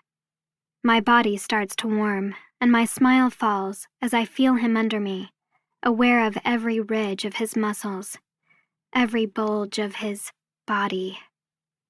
I turn my head, looking at him, and I see the embarrassment in his eyes because he knows I feel it. I made him hard. My skin tingles under his fingers, and he caresses my hips with just the barest touch. My eyelids flutter. His eyebrows pinch together. "What is this?" he murmurs, and I feel his fingers slip under the string of my panties. He follows the fabric over my hip where it sticks out of my jeans all the way to the back where there's almost nothing. He knows what kind of panties I'm wearing, and his breathing turns labored. "I got some in town today," I tell him. I like how they feel, how they look. The girls at school were wearing sexy underwear years ago already. But he looks at me like he's scared of me, and I rub my nose, seeing his Adam's apple move up and down. I didn't mean to unnerve him. It's not about sex. I just like feeling different and buying something Tiernan DeHaas would never buy. This is what comes with raising a teenage girl, Jake. He'll see them in the laundry at some point. "Tiernan?" Noah calls. "Your phone is ringing." I draw in a breath and slide off Jake, hearing him clear his throat as we both pull up to our feet. Running into the house, I grab my phone off the island, seeing Mirai's name light up on the screen. I answer it. "Hey." "Tiernan," she bursts out, sounding relieved to reach me. How long had the phone been ringing? "So good to hear your voice," she says. "I haven't heard from you. I was anxious to see how you're doing." Jake steps into the kitchen, closing the door, and catches my eyes as he walks for the fridge. My pulse still races. "I'm good," I tell her. "You like it there? Everything is fine?" "Yeah." I linger around the island as Jake cracks open a beer. "They keep me busy. Lots of sun and fresh air." "That's good." Her voice is gentle, sweet. Had it always sounded like that? "As long as they're kind to you." "Yes," I say, knowing Jake is listening. "They're kind to me." I meet his gaze, smiling as he rolls his eyes and smirks. "Listen, I didn't want to bother you," she tells me, "but your parents' funeral will be the day after tomorrow." I blink, looking away from my uncle. The funeral. Guilt overtakes me. I hadn't thought about it in days. I actually hadn't thought about my own parents' funeral. "I'm really sorry about the rush," Mirai continues. "With certain attendees, we were pressured to work around their schedules." I nod. Of course. I feel Jake watching me. "You don't have to come," she informs me. "Everyone will understand." My stomach sinks at the thought of getting on a plane. The idea of leaving here, going there. It's the last thing I want to do. But I don't hesitate. "Get me a flight, okay? Tonight is fine." "Are you sure?" Jake sets his bottle on the counter, planting both hands as he stares at me. "Yes," I tell her. "Talk soon." "Okay," she says. "Give me an hour." I hang up and Noah must have heard because he's walking over as soon as I set the phone down. "You're leaving?" he asks, but I look at my uncle. "My parents' funeral is the day after tomorrow," I tell him. "She'll try to get me a flight tonight. I hate to ask, but can you give me a ride to the airport?" "You sure you want to go?" He narrows his eyes. "You don't have to do anything. You can stay, or I could come with you." "You can't," I say. "The McDougal customization is behind. I'll be okay. It's fine." He pauses, the wheels in his head turning. After a moment, he walks to the wall and grabs a set of keys. He pushes them over the counter to me. "Take one of the trucks," he says. "Park it at the airport so it's there when you come back." I stare at the keys. There'll be things to deal with at home.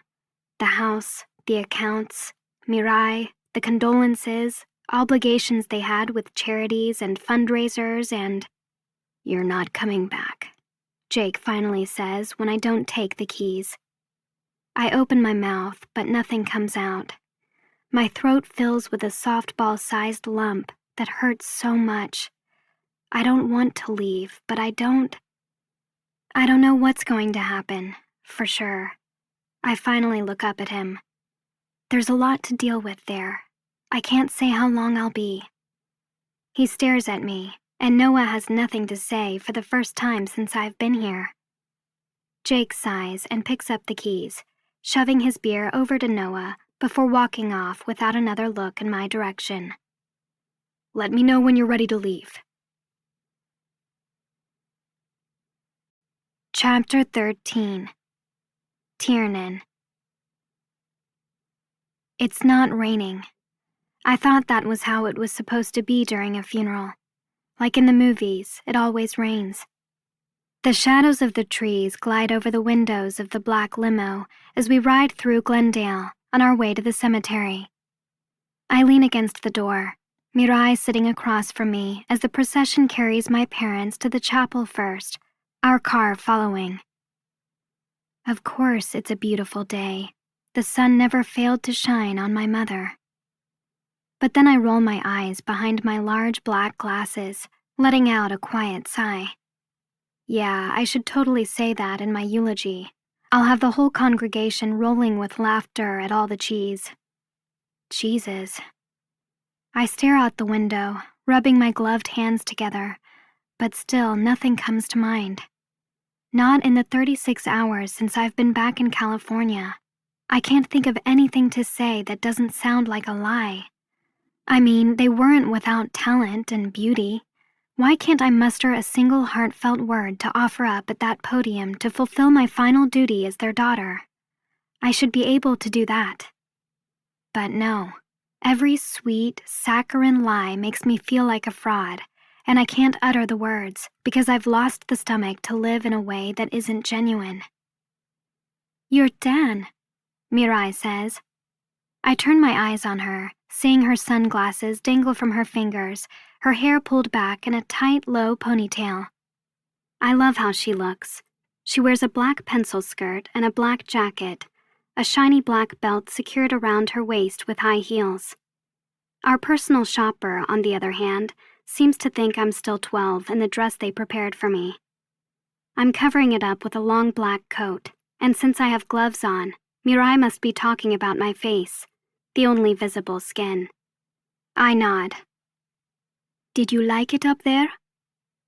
Yeah, I murmur. I liked them. The empty seat next to me weighs heavy, and I wish Jake was here. He offered, didn't he? I had to open my big mouth and refuse. I haven't eaten much since I arrived either. The food here tastes different. I spoke to him on the phone while you were there, Mirai tells me. Your uncle, I mean. I was afraid he'd be a jerk. She laughs a little. He had a real attitude. I smile to myself, looking back out the window. Yeah, he does, I whisper. But I'm full of pride. I like him that way. I invited them, she says. I offered to bring them out. They'll never leave Colorado. Noah, maybe. Jake, unwillingly. And Caleb, I can't see him anywhere else. My breathing turns ragged as I think about what time it is there and what they're probably doing right now. Noah would be off doing his test runs, wasting way more time than he was allowed, and Jake will yell at him when he gets back before ordering him inside to help me with lunch. But no, I drop my eyes. I'm not in the kitchen. Noah will make lunch himself, or run to town for cheeseburgers. I wonder if he got that stain off the seat. Knowing Noah, he just left it. He's so lazy about some things. The Reverend will speak first, Mirai speaks up, followed by me, George Palmer, Cassidy Lee, and then Delmont Williams. I sit back in my seat and look out the front windshield, past the driver, to see the hearse carrying my parents, first to the funeral, then to the crematorium. My throat swells. The Reverend will then ask if anyone else would like to say something, she continues in a slow, soft voice. If you decide you want to speak, feel free to go ahead then, okay? Her voice is like she's explaining this to a child, like she's afraid I'll wake up screaming if she's too loud. You don't have to do that, I tell her. You don't have to talk like that. I'm not asleep. She stares at me, drawing in a deep breath as her eyes start to glisten, and then she turns away so I won't see. Do you remember your night terrors? She asks, staring out the window. We talked about them when you were little. They came back in Colorado. I haven't told her that, and I won't. It happened every night, she explains. We would wake you up, stop your screaming, and then put you back to sleep.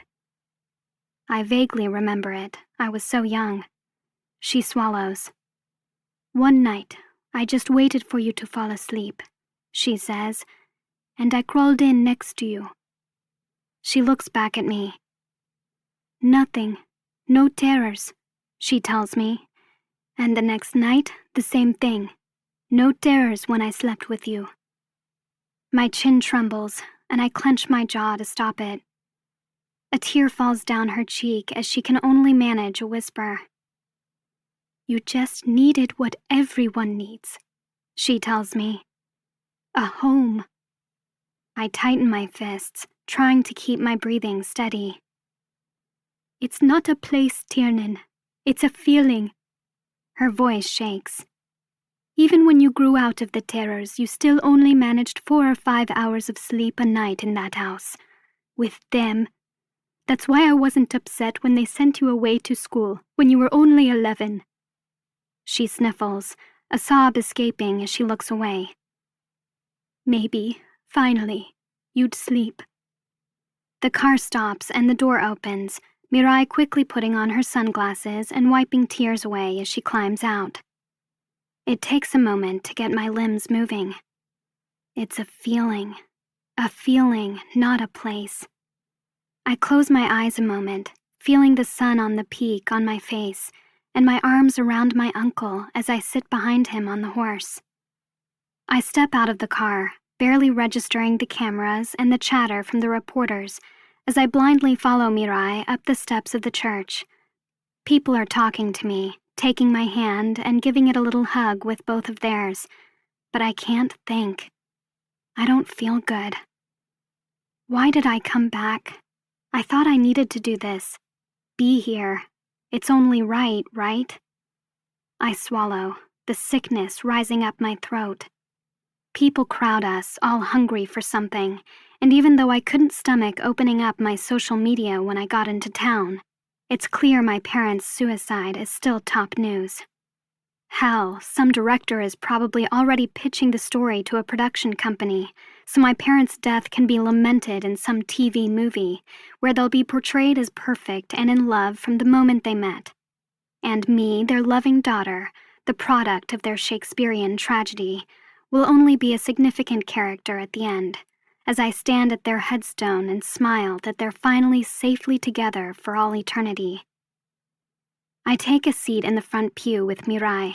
The only good part of all this is no one expects much from the grieving daughter, so I can sit quietly without looking weird for once.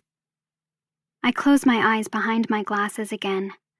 2 days ago, I was making toys for the horses, milk jugs stuck with carrots and apples they could play with to get their treats. Were the jugs empty by now? Caleb doesn't care, and Noah probably wouldn't notice. I don't know when the funeral begins, but when Mirai nudges me and whispers in my ear, "Glasses," to remind me to remove my eyewear, I open my eyes and see the caskets in front of me. I take off my glasses, folding them gently and slipping them into my pocket. The speakers go up, one by one, over the next hour, telling stories I'd never heard and painting a picture of people I didn't know.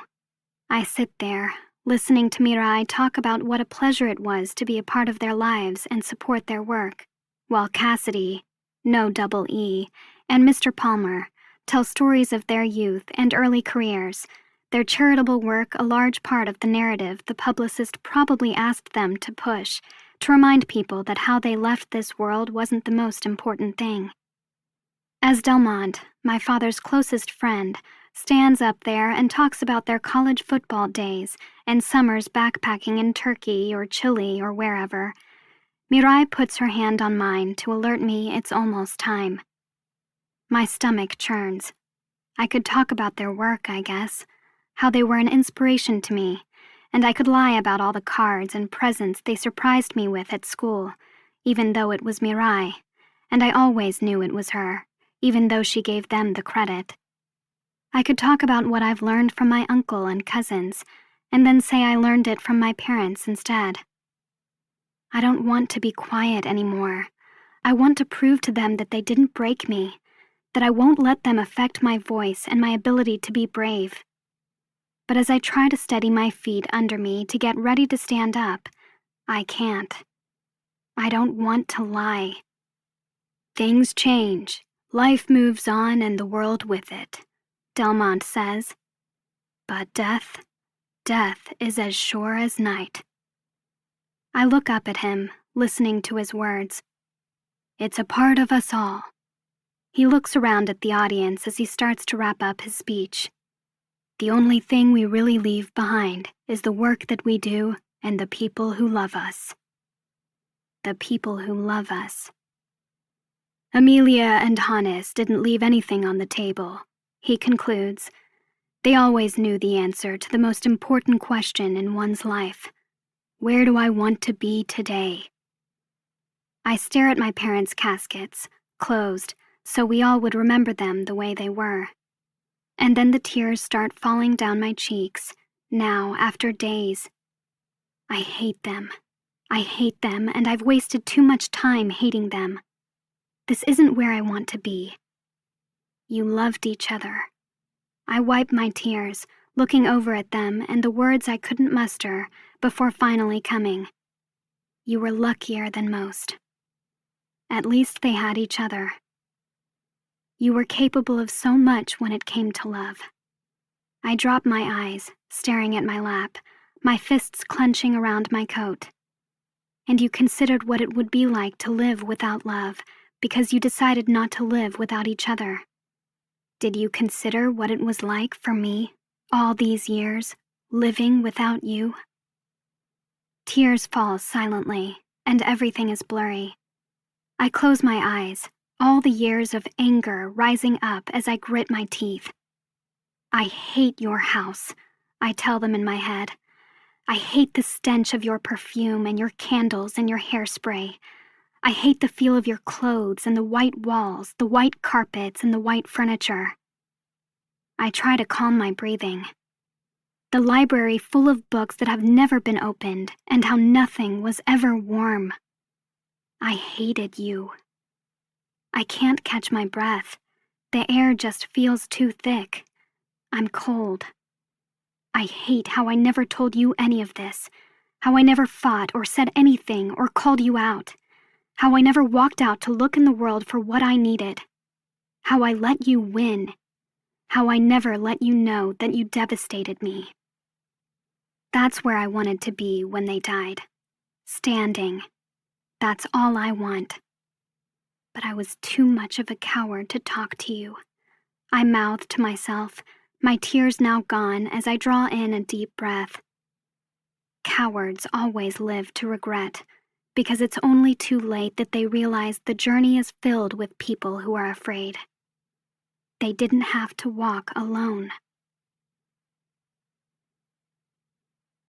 Chapter 14. Noah. The chainsaw whirs outside, and I sit up in bed, swinging my legs over the side. I run a hand through my hair. Will he fight me if I don't want to leave this fucking room today? Caleb ditched us and went hunting again yesterday, and Dad's barely said 3 words to me in the last 48 hours. Fun. It's like old times again. I shake my head and stand up, throwing on some jeans before leaving the room. I'm getting out of this house, out of this town.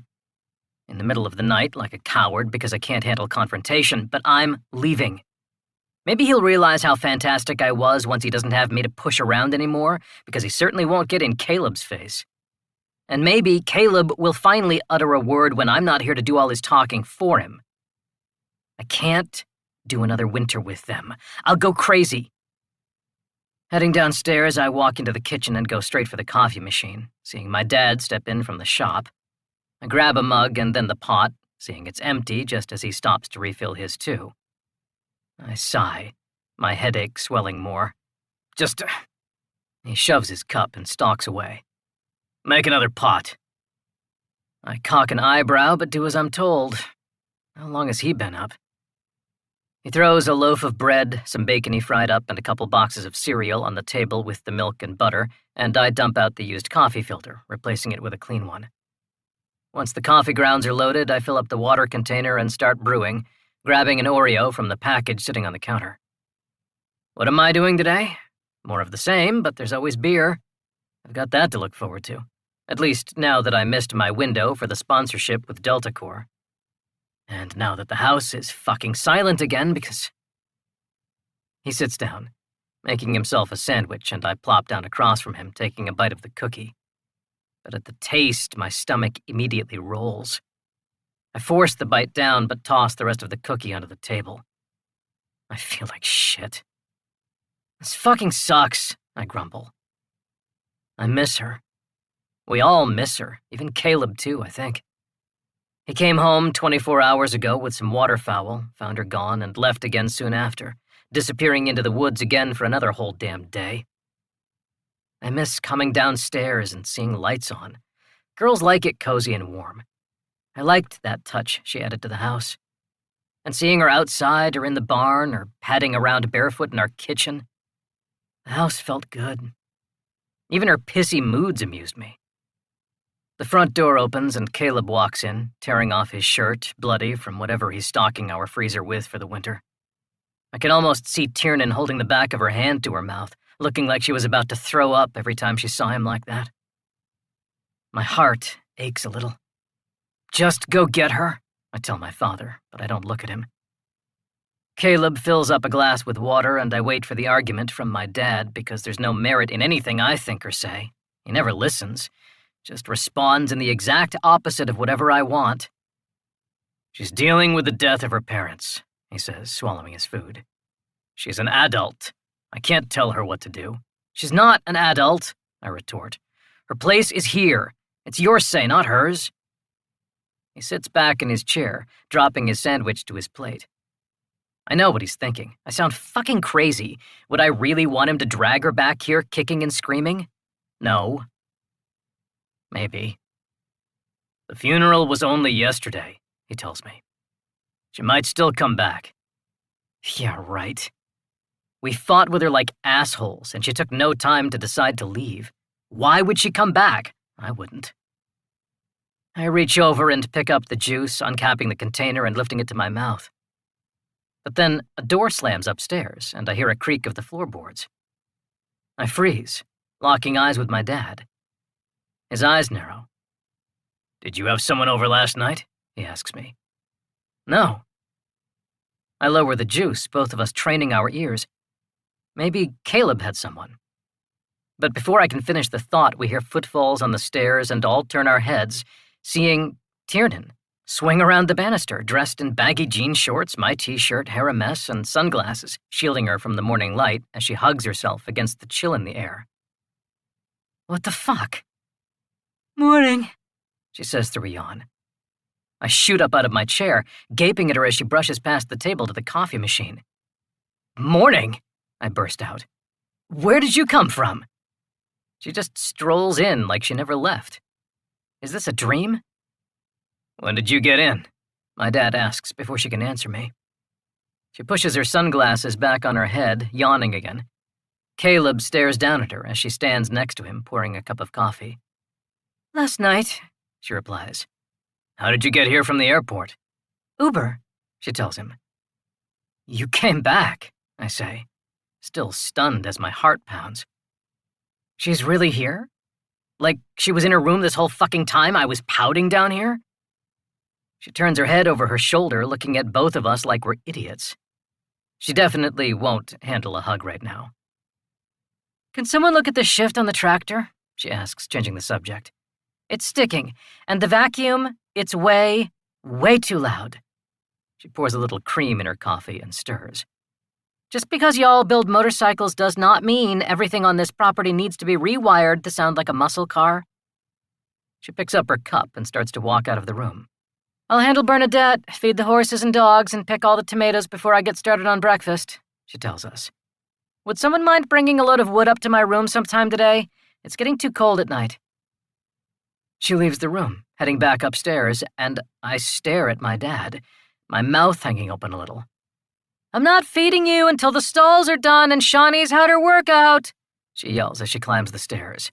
Let's go! My dad's eyes go wide and he pops out of his chair, stuffing the last piece of bacon in his mouth as I laugh, downing a huge gulp of orange juice before rushing out of the kitchen. Yes, ma'am. I finish putting a blanket over the mare and run my hand down her head, between the eyes, before closing the gate and scurrying out of the barn. I shiver. Shit, it got chilly. The sun dipped behind the peak an hour ago, and while it's not quite dark, I'm missing its warmth. Grabbing my sweatshirt draped over the logs, I pull it over my head, fixing my hat again. Tiernan! I shout, watching her step out of the greenhouse and yank the hose back over to the side. Let's get drunk! She flashes me a small smile and I inhale, smelling the steaks on the grill. She jogs up the steps of the house, her rain boots covered in dried mud from the last time she wore them, and I run after her, both of us heading around the deck to the back of the house. I grab 2 beers out of the tub, swiping off the ice and untwisting the tops. I hand one to her as we stop next to my dad. It's chilly, she bounces up and down. I pull off my sweatshirt and hand it to her. She's already wearing my old blue and white flannel, but she doesn't argue. Taking the navy-colored pullover, she slips it on and takes the extra beer I offer. Never too cold to grill, my dad points out. She smiles. It smells good. I'm starving. He loads the steaks on a plate. I take the grilled corn, and Tiernan runs inside to grab the macaroni salad and potato chips. We set everything down on the picnic table in the shop, the doors open and the music playing as the evening air grows crisper.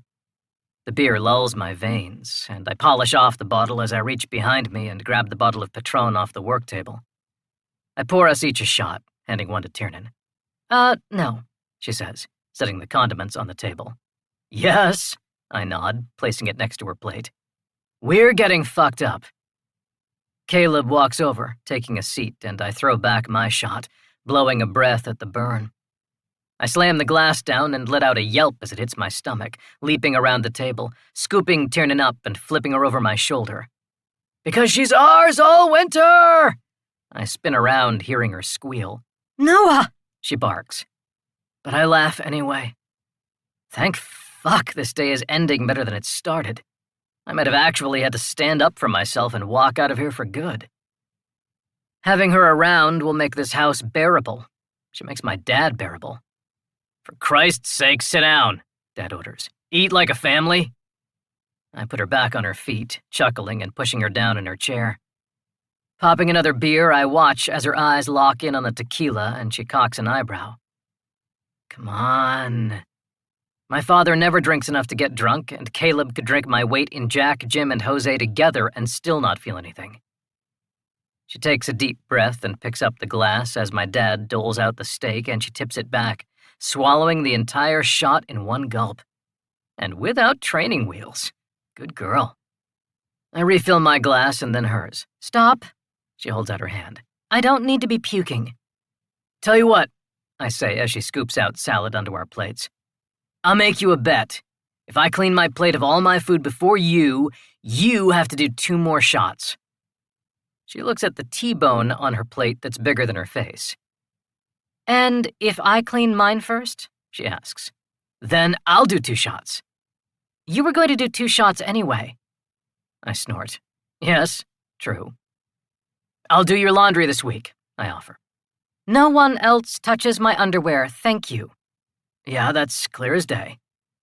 Her eyes bug out, and my father breaks into a quiet laugh, he and her sharing a quick glance right before he shuts up. She purses her lips and glares at me. Okay, I say, getting serious. If you clean your plate first, I have breakfast duty for the rest of the week. She ponders it for a moment, and then nods once. Deal. I pick up my steak knife and fork, seeing we both have the same cut of meat and the same scoop of macaroni salad. Her hands remain in her lap. Ready? She asks. You don't need utensils? She shakes her head, an unsettling smirk on her face. Nope. Okay, you're so doing these 2 shots. Go! I yell. I shove in a mouthful and look over, seeing her take her plate and set it on the ground. Huh? I freeze, watching Danny and Johnny scarf up everything on her plate, one taking the steak and the other tearing off half as they both escape to a corner to savor their spoils. What the fuck? That wasn't the deal, I blurt out, food nearly falling out of my mouth. You said I had to clean my plate. You, I reiterate, you had to clean the plate. Semantics. She takes a swig of her beer, a look of self-satisfaction on her face. That was your dinner, honey, Dad warns her. She shrugs. Saving calories for breakfast in the morning. And then she looks at me. Pancakes, please, with sausage and toast. She laughs, and I growl under my breath. At least I can still do her 2 shots. We sit and eat, Tiernan picking a sweet pickle out of the little bowl and biting into it. Snow's coming soon, Dad tells us, lifting his beer as he looks at Tiernan. We'll hit town a couple more times, maybe get you some low-key attire of your own that fits. She can wear my shirt. I chew my food. I've got plenty. She's drowning in it. And then he looks at her again. We'll find some jeans that fit and don't cost $300. $300? I arch a brow at her. What the hell possesses you? She scowls and opens her mouth to snap back at me, but then she stops, pausing as she notices Caleb putting a new plate in front of her and scraping off half his steak, already cut up into bite-sized chunks. He doesn't make eye contact and goes back to eating and drinking as if nothing happened. She searches for her words. Thank you. I roll my eyes and take a drink of my beer. I should have thought of that. It takes her a minute to remember where we were, but then she glares at me again. First of all, she says, my family's personal shopper buys my clothes, or bought my clothes, and second of all, they look good. You don't need to look good, my father interjects. Looking good around here ends you up married and pregnant at 18. Your sons definitely know what a condom is, and so do I. I snort. Besides, she adds, I haven't had a single boyfriend. When I've had 3, then you can worry about me ending up pregnant and married. 3? I mumble over my food. She hesitates, looking like she'd rather not explain herself. My mother said no woman should get married until they've had at least 3. She waves her hand as if I know how to finish that sentence. 3? My father prompts her. Lovers, she blurts out. Boyfriends, whatever. I pinch my eyebrows together. What the hell are you talking about? She lets out a sigh, straightening her spine and looking visibly uncomfortable. Finally, she takes the ketchup, Heinz sauce, and A1 bottle, moving them one next to the other. Lust, learn, and love, she says, placing the condiments and touching her finger to the ketchup. My mother said the first boy, or man, is a crush. You think you love them, but what you really love is how they make you feel. It's not love, it's lust. Lust for attention, lust for danger, lust to feel special. She looks between us. You're needy with number 1. Needy for someone to love you. My father forgets the food he's chewing as he gapes at her. The second is to learn about yourself. She touches the Heinz. Your first crush has been crushed, you're sad, but most of all you're angry. Angry enough to not let it happen again, she explains. To not give yourself over so much this time. To not give up your power to be his booty call at midnight and there waiting whenever he decides to show up. She's describing us, I take it. Number 2 is where you finally learn what you're capable of, she continues, tucking a loose strand from her ponytail behind her ear. You start getting demanding. You grow bold, not afraid to start calling some shots. You're also not afraid to be greedier in the bedroom because it's about what you want and not what he wants. Number 2 is to be used, in a way. My dad clears his throat, and I laugh to myself as I drop my fork and give her my full attention. She said bedroom. What the fuck did she teach you? He mumbles. But I want her to keep going. And number 3? I ask, picking up the A1. Love. She snatches the bottle away. When the lessons of your weakness with number 1 and your selfishness with number 2 sink in, and you find a medium. When you know who you are and you're ready to welcome everything he is, and you're not afraid anymore. She puts the bottle back in its place. You still might not have a happy ending, but you'll engage in a healthy relationship and handle yourself in a way you're proud of. And you think your mother is the one to listen to? Dad replies. She was a failure as a mother, Tiernan points out. But nothing else. It's the only advice she ever gave me, actually, so I kind of hang on to it. It actually isn't terrible advice. I'm so glad I didn't marry my first. Or my 5th. People learn about themselves through sex. It's true. And sometimes it may take a lot of living to become the person you want to be. I'm happy my future wife won't have to experience the complete prick I was at 17. I was much worse. Like, a lot worse. Well, sounds like you already know what you need to know, my dad tells her. Why go through 3 men to get it? Some lessons can't be taught, she says, taking a bite of the steak Caleb gave her. Just learned, don't you think? I watch in amusement as he can't fucking respond because she's right. Sometimes people have to make their own mistakes and feel the pain. She takes the empty beer and stands up. Anyway, nothing to worry about, she assures him. I have 0 interest in relationship drama, and even if I did, we'll be deep in snow for months very soon. The perfect chastity belt. She walks over to the garbage, tossing her empty bottle and reaching into the fridge to grab another. Our eyes follow, barely breathing as we watch her lean over in her $300 jeans to find a new bottle. I shift in my seat, the sudden bulge between my legs swelling. Yeah, I murmur sarcastically as I lift my bottle to my lips. Because there's no danger here whatsoever. Dad shoots me a look.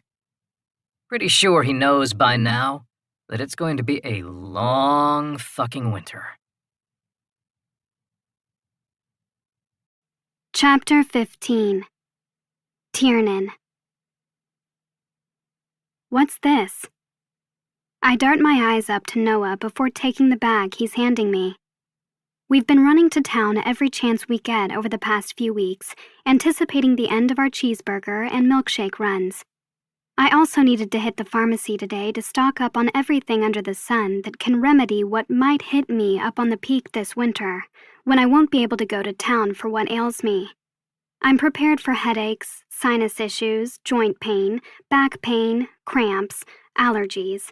Not that I currently have those, but you never know. And I'm about to be all stocked up on my birth control. I debated going off, but I guess it's just best to stay on my routine. He shrugs. I've never gotten a girl a birthday present, he says as I peer into the bag. If you don't like it, you don't have to wear it. I reach in, pulling out a t-shirt and baseball cap. We stand in the corner of the store, waiting for my script to be filled, and I set the bag on the floor, fanning out the shirt. It's light blue with the town's emblem on the breast, and I turn it over, seeing the same Vanderburg Extreme logo covering the whole back. It's just like Noah's, only his is white. I grin. Is this your way of telling me you want your clothes back? Just thought you might like something that fits you a little bit. He pauses, rethinking. Actually, my clothes look pretty good on you. I just thought you'd like something new is all. Yeah, I love it. I don't have many t-shirts of my own, just school ones, and those don't have good memories, so this one will be fun to wear. I look at the burgundy-colored cap with the word wild written in cursive. It was either that or diva, he says. I laugh and pull it onto my head, peering at him under the bill. I am a diva, I allow, but I'd rather be a wild diva. I reach in, wrapping one arm around his neck for a quick hug. Thanks. I pull away, but his arm is around my waist, holding me to him for a real hug. I falter, taken back. But then I tighten my embrace. It feels good, hugging someone who doesn't want to pull away first. My mom calls me sometimes, he says, his voice low and pained. My dad doesn't know. I back up, releasing him so I can look in his eyes. Not sure why I'm telling you. His voice is quiet. She wants money in her commissary account. I watch him, listening. No one talks about her. I don't even know why she's in jail. And I put the money in her account because I let myself enjoy the idea for a moment that she needs me. He gives me a sad smile, looking so solemn, so serious, not Noah. Even though I know I'm just the first person she assumes she can take advantage of. She knows my dad won't talk to her, that Caleb can't talk to her. Noah can't talk to Jake. I gathered that much in my first week here. He doesn't have anyone in that house to really connect to. I never really saw that before. I wish she was dead. Noah stares at the floor, but then looks up at me. I wish she was dead because then I could love her. I stare at him, and he stares at me, both of us barely breathing, but calm. He steps closer. Would you rather be used than never thought of at all? Would you rather be never thought of at all or used? I throw back. Even now, I'm not sure. At least his mother knows he exists and can put on a show of love, even if it's fake. But then, at least my parents didn't lie to me. They didn't toy with me or jerk me around. I always knew where I stood. Who had it worse, him or me? Try the shirt on before we leave, Noah says. I blink at the sudden change in subject. He steps closer, a hardness in his eyes that wasn't there a moment ago, as he backs me up farther into the corner. I don't want it too tight, he explains. He hovers, his body an inch from mine as he looks down at me. What? Here? My eyes flash to the store around us. Noah, I'm really glad you're here, he whispers, cutting me off. I'm glad you came back. Why do you want me here so much? Why not? I study his eyes. Because when you leave, I won't be wherever you go. He falls silent, but his gaze doesn't leave mine. He wants to leave here so badly, and he will, eventually. Eventually, I'll leave too. He doesn't need me. He needs a life raft.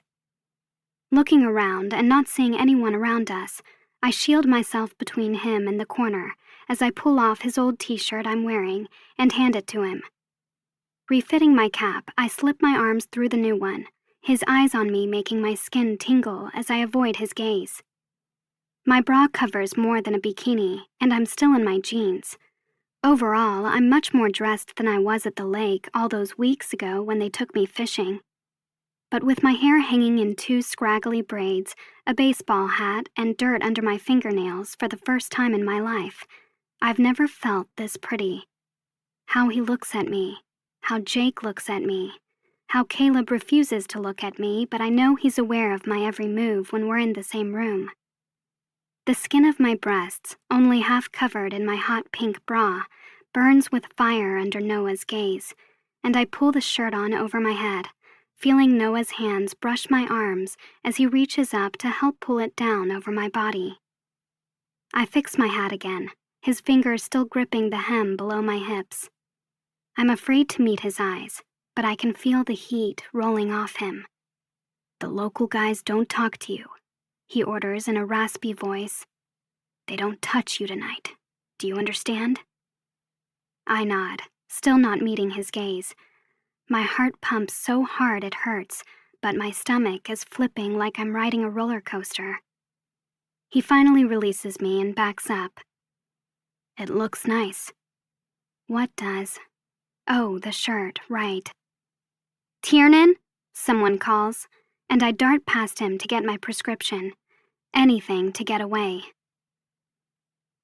Hours later, I'm twirling in my room, smiling as my new summer dress fans out along with my hair. It's too cold to wear this tonight, but I'm going to anyway.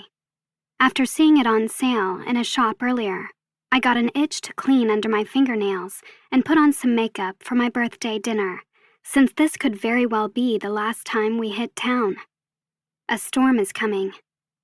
U2's Dancing Barefoot plays, and I move, closing my eyes and running my hands up under my hair. My homework is desperately late. I have missed calls, probably birthday wishes from Mirai and friends of my parents, and my shipment of paperbacks to get me through the winter is delayed in Denver. But I deleted all my social media, and I'm now a legal adult, completely in charge of where I can go and what I can do. So any weight on my shoulders feels a lot lighter now. I'm actually excited, even though the guys are busy dreading the boring coming months. I spin and spin, but then I spot a figure out of the corner of my eye and stumble to a stop, seeing Caleb standing in the hallway. He looks like he just came down from his room, paused in the middle of pulling on his t-shirt as he watches me. My pulse quickens. It's unsettling to have his attention, because I'm never sure what he's thinking, but I always feel like it's not good. Stalking over, I kick the door shut, smiling to myself as I pick up my heels and sit on the bed, sliding my feet in. I feel great, and I'm not letting him ruin my night. Carter, my parents' security, is taking care of the house back in LA. Mirai and our lawyers are handling all of my parents' estate business, and for the first time in my life, I get to be a kid tonight. Smiling, laughing, playing, being around people who care about me. It seems weird that I finally get that on the day I become an adult, but I won't analyze it. I'm taking it. Buckling up my Louboutins, a Christmas gift from my parents last year, courtesy of Mirai, of course, set with pretty crystals and 5-inch heels, I grab a cream-colored shawl to go over my dark pink dress and head out of the room. Caleb is long gone, and I carry the shawl as I fluff up my loose curls and smooth out my dress. It's simple and innocent, but totally not me.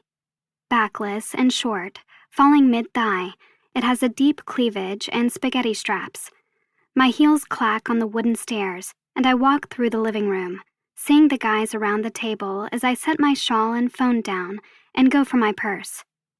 Digging out my license and cash, I turn and hand it to my uncle. "Would you hold this in your wallet?" I ask. It saves me from carrying a bag. But he just looks at me, kind of scowling. "What?" I say.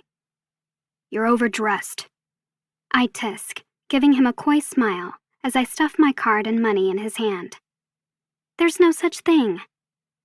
Of course, compared to them, I am overdressed. They're all in jeans, Noah double-fisting Budweisers.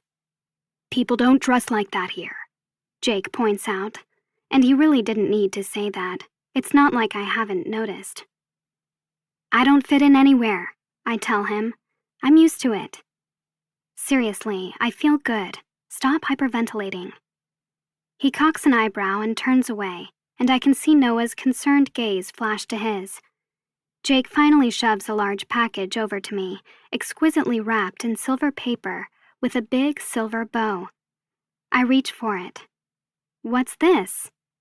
It's a weird shape. But all he says is, "Open it." The paper looks just as pretty as everything under my Christmas trees growing up, and I can't help but feel the smile I'm wearing. I know he knows what's inside, which means he picked it out. Hell, he might have even wrapped it, too. I rip the paper, tearing it off in large sheets and picking at the scraps until the whole thing comes into view, and I look at the compound bow with a pink camouflage pattern and 6 arrows. I pick it up. Wow. "Do you know how to shoot it?" my uncle asks. "A little." I fist the grip and draw the band back, aiming toward the fridge. I haven't used one in a long time. And I've never used a compound bow. They didn't have these at camp. "Noah set up a target in the barn," he tells me. "You can practice before we take it out hunting." I drop my arms and look at him. Hunting? They all stand silent, and I gaze around at them as if there was a stipulation in my contract for living here that I missed. I don't think I want to do that. I set the bow down on the table. I'll cook the meat. I'm not supplying it, though. But Noah just laughs, and Jake shakes his head. We'll talk about it, he says. Just as long as it's not today. Well, thank you. I give him a peck on the cheek. I really love it. He nods once, but won't meet my eyes. He clears his throat. I'll go warm up the truck. I grab my wrap and swing it around my shoulders. An Aran Island sweater from Mirai to keep me warm this winter, a shirt and hat to help me blend in with the locals, and a new toy, better than any birthday so far. But as I move to follow Jake, Caleb steps in front of me, stopping me. I look up. He pauses a moment before he reaches into his back pocket and pulls out a long strap of dark brown leather. I narrow my eyes as he offers it to me. The horn outside honks, but we stay, Noah approaching my side. What's this? I reach out and take it, threading it through my hand and turning it over. He makes them, Noah says. It's a belt, dark and tanned with carvings in the leather and an antique-looking silver buckle. I study the etchings. There are trees, a waterfall, the peak, the view from my bedroom window, actually, something that looks like a braid of hair, a horse, and a dream catcher. I swallow. Why would he put a dream catcher on there? But it is beautiful. He made this himself? Then I notice something else, and I chuckle. The notches go all the way to the buckle, I point out. I'm flattered, but my waist isn't that small. Noah leans in, whispering, but your wrists are. My heart skips, and I dart my eyes up to Caleb as he stares down at me. What? But Noah just laughs, both of them leaving me there as they head outside. And I don't realize I'm staring back down at the belt, spacing off, until Jake honks again, making me jump. Give it to me! I shout as Noah holds my phone out of my reach. Come on! He plants his hand on my forehead and pushes me back as we sit at the table, and he inspects the photo. Holy shit, he says loud enough for everyone around us to hear. Why do you hide this? I launch up and snatch the phone out of his hand, plopping back down in my seat. Because it's a dumb picture. Then why do you keep it on your phone? Because, I tell him, it's the only thing I've done that I'm proud of. I go to exit out of the link to the one article about me ever written, along with the photo shoot the magazine insisted be done to accompany it, but Jake plucks my cell out of my hands instead, taking his turn to look at the pic. I glare, opening my big mouth to protest, but I decide against it, casting a worried glance around at the other families trying to have a peaceful meal in the steakhouse. It was my fault, showing it to Noah in the first place. Last spring, Vanity Fair did an expose on the Children of the Stars and featured me in their collection.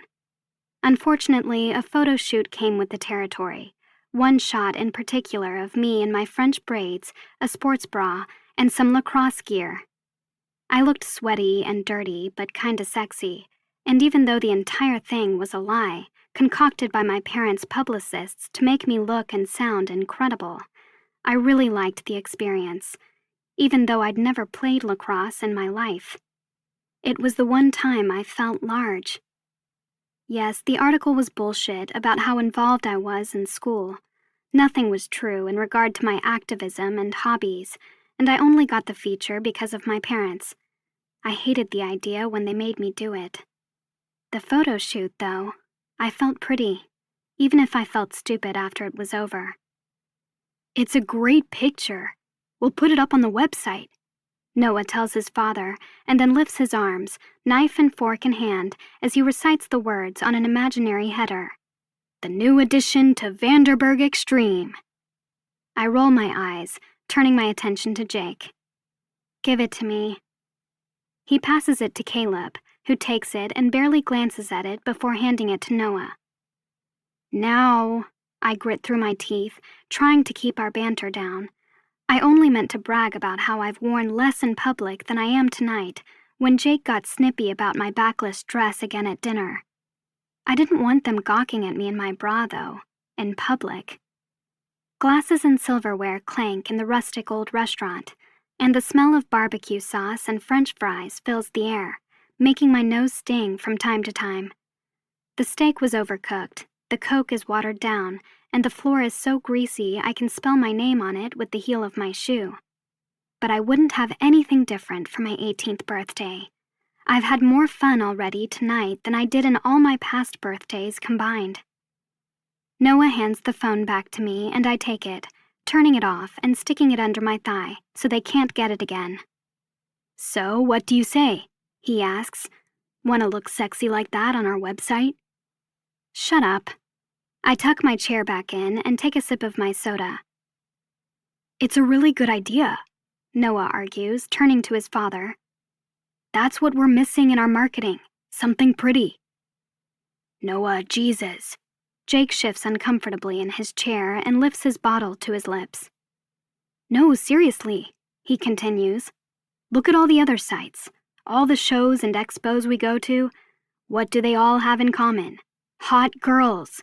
We could get a photographer up at the house and do a photo shoot of her on the bikes. It'll be great." "It'll be snowing by morning," Jake says. "No photographers are getting up the mountain." He shoots his eyes to me. "And no one's getting down." I pause, a shiver almost running through me as I hold my uncle's eyes. I'm not sure if I see a warning or a challenge there in regard to the months ahead, but I raise my glass in a cheers, ready for whatever. Jake grins, raising his beer, and Noah follows, all of us clinking our glasses together. Caleb eats his meal. "Besides," Jake adds, setting his beer down, "we may never see her again after the spring anyway. Not sure we want to add her to the letterhead quite yet." I shake my head, knowing he wouldn't mind if I stayed forever, and would love the assurance right now that I will. I love being wanted. But college looms. I'll need to make decisions soon. Noah looks at me. "You won't leave us, will you?" I laugh, unsure how to answer that. Instead, I just tip my chin at my uncle. "May I have a non-virgin beer for my birthday?" He knows full well I'm taking advantage of the allowance in this state that anyone under 21 can drink on private property, as long as they're under parental supervision. So let's go home to private property so I can do that. But Jake has different plans. "Let's go into the bar," he says. My eyes widen, and I'm out of my chair before any of them. Noah, Caleb, and I head out of the restaurant, while Jake pays the bill and Noah takes my hand as we trail down a long hallway, entering the noise-ridden saloon that's connected to the restaurant. Country music plays on the jukebox, and I crunch peanut shells under my shoes as we walk under the dim lights and past the pool tables and bar stools. Eyes immediately turn in our direction as people huddle in small groups and the music blares. I suddenly feel overdressed like Jake suggested. A few interested pairs of eyes floated up and down my attire as we sat down in the restaurant earlier, because I haven't met many people in town and they probably wondered who I was. But now, my skin warms under their gazes, and I clutch Noah's hand, a little uncomfortable. The place is filled with t-shirts, jeans, and beards, and who's the moron coming in here dressed for a cocktail party in Malibu? I meet several pairs of eyes as we pass tables of people drinking and smoking. Caleb tosses some money on the bar and gestures to all of us at the bartender, but the guy cocks his head, eyeing me with suspicion. "It's okay, Mike," I hear my uncle suddenly say behind me. I turn around, seeing him give the guy a smile, and that seems to do it, because the bartender nods and reaches down to pull 4 buds out of the cooler, popping the tops for all of us. "Let's go." Noah nudges my arm. I follow them all, except for Caleb because he disappeared once he got his beer, over to the foosball table, and Noah and I pair up against Jake. I ignore the eyes I feel on my back and take a sip of my beer before setting it down on the table with Noah's and Jake's. They played this on the Karate Kid, right? Jake's eyes light up. Very good. I almost laugh at his delighted expression. Seems there's still hope for me yet. We play a few games, Jake winning every time despite being by himself, and I have to pull my hair over my shoulder to get it off my back by the time we finish the third game, because I'm starting to sweat. The music in here isn't my style usually, but the crowd feeds off it, loud and happy, and I barely even notice the cold gusts of wind that rush through the front door every time someone arrives or leaves. Some old-timer walks through, dusting snow off his hat, but nothing disturbs the good time. I'm gonna grab another one, Jake tells us after the last game, gesturing to his beer. I pick up mine still sitting on the table, untouched, and look around the room as he walks off. Some racers sit off to the back, and I recognize a few of the guys and girls from the group at my uncle's house a couple times, and I spot a woman in a cheap little veil, surrounded by others at the bar, all of them throwing back shots. Her tight black t-shirt reads, "Marissa's Last Stand," in blingy jewels that sparkle in the dim light. The song on the jukebox ends, and a few couples nestled on a small patch of floor who are dancing, let go of each other and make their way back to their tables. "Wanna play some pool?" Noah shouts over the noise. I stare at the jukebox, bringing the bottle to my lips. "I want to play some music," I tell him, and flash him an apologetic smile as I hold out my hand for money. "Please?" He rolls his eyes but reaches into his pocket and digs out some ones for me. Jake has my money. Noah knows I'm good for it. He hands me a couple bills and I snatch them up. "Thank you." Strolling off, I head for the music. Jake stands at the bar talking to some guy, and I still haven't seen Caleb since we got in here. I stop at the jukebox and look around for him. Caleb has barely spared me a glance since he gave me the belt earlier tonight, but something about his present keeps gnawing at me, and I'm not sure why. He made it, by hand, for me. He knew my birthday was coming. I love that each of them put some thought into what I might like, even though they really didn't have to get me anything at all. It was nice opening up a gift I would buy for myself, instead of a lavish present that tries way too hard to put a price on impressing someone. Caleb put in hours of work, though. The thought of him in his workroom in the barn, quietly working, head hung over my belt, out there alone all that time, for me. But then I shake my head. I'm overanalyzing. He probably had that belt already made and laying around. He just grabbed it as he was leaving his room, and it probably does have some weirdo sexual undertone with all those notches, like Noah said. I scroll the song selections, finally seeing something not country, and put in a bill, dialing in the letter and number. "Do You Want to Touch Me There" by Joan Jett starts playing, and all of a sudden some cheers go off. I turn my head over my shoulder to see the bachelorette party holding up their arms and moving toward me, already dancing. I smile, ready to move out of the way, but they start screaming the words, one of them taking my hand and pulling me in with them. I laugh, unsure of what to do. I look around for my uncle or Noah to rescue me, but in a moment I'm trapped and can't see anyone. All of us crowd the small area, and I barely have room to move as everyone jumps, sways, and rocks out, the wooden floor underneath us taking a beating. Others close their eyes, and after a few moments, I take a deep breath and do the same, letting the music and people feed me. My head reels. I've always been awkward with other women. Always. I'm either worried they'll feel they have to hold my hand in social situations, or aggravated because they do.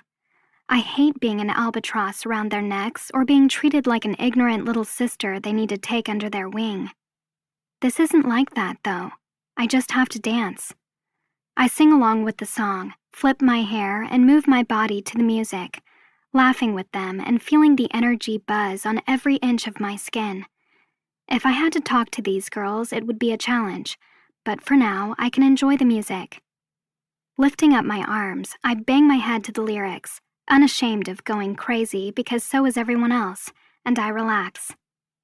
Finally, I relax. Until I open my eyes.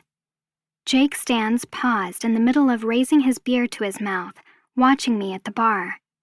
His lips are parted slightly, and he looks like he isn't breathing.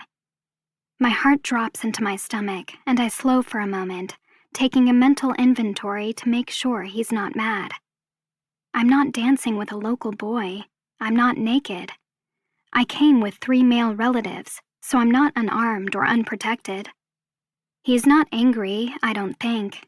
He's just watching me. A flutter hits my stomach. Shifting my gaze, I see Noah at the pool table with some buddies, taking a shot of something brown, his eyes immediately turning back over to me as if he's been keeping an eye out the whole time. His gaze is soft, but his lips are tight. A smile tugs at my mouth, but I don't let it out. The bride-to-be wraps an arm around my waist, and I hang my arm over another woman's shoulder, and we sing and dance. But every smile I wear is for someone else. Everything I do, I hope Jake sees, and every move I make, I hope Noah is watching. I love their attention. As the song ends, I laugh with the girls, all of us dispersing as a slow tune starts, and I turn around to head to my uncle at the bar.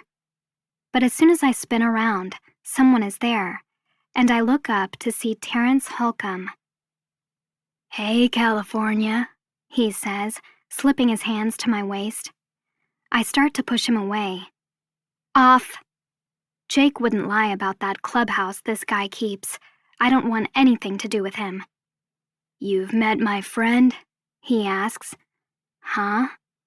At that moment, someone comes up behind me, and I turn my head to see Cece at my back. She holds my hips too, laying her chin on my shoulder. They're friends? How does that work with Caleb in the picture? I fight their hold, trying not to make a scene, but every time I get loose, they reclaim their hold again. I look around for Jake or Noah, but we're surrounded by people all of a sudden. Lots of people. Men. What the hell? All the ladies on the dance floor are gone, now replaced with Holcomb's motocross buddies. Realization dawns. We're being surrounded by cover, so Jake and Noah can't see. "What if I told you that Caleb did hit me in the cave that day?" Cece says behind me. "Would you still want to spend the winter locked up on the peak with him?" I pause, stunned. What? "And what if I told you," Cece continues, tracing the spaghetti strap of my dress, "that he can't wait to make you bleed too, and he's just biding his time until you have no means of escaping him?" My mouth goes dry, and my skin crawls.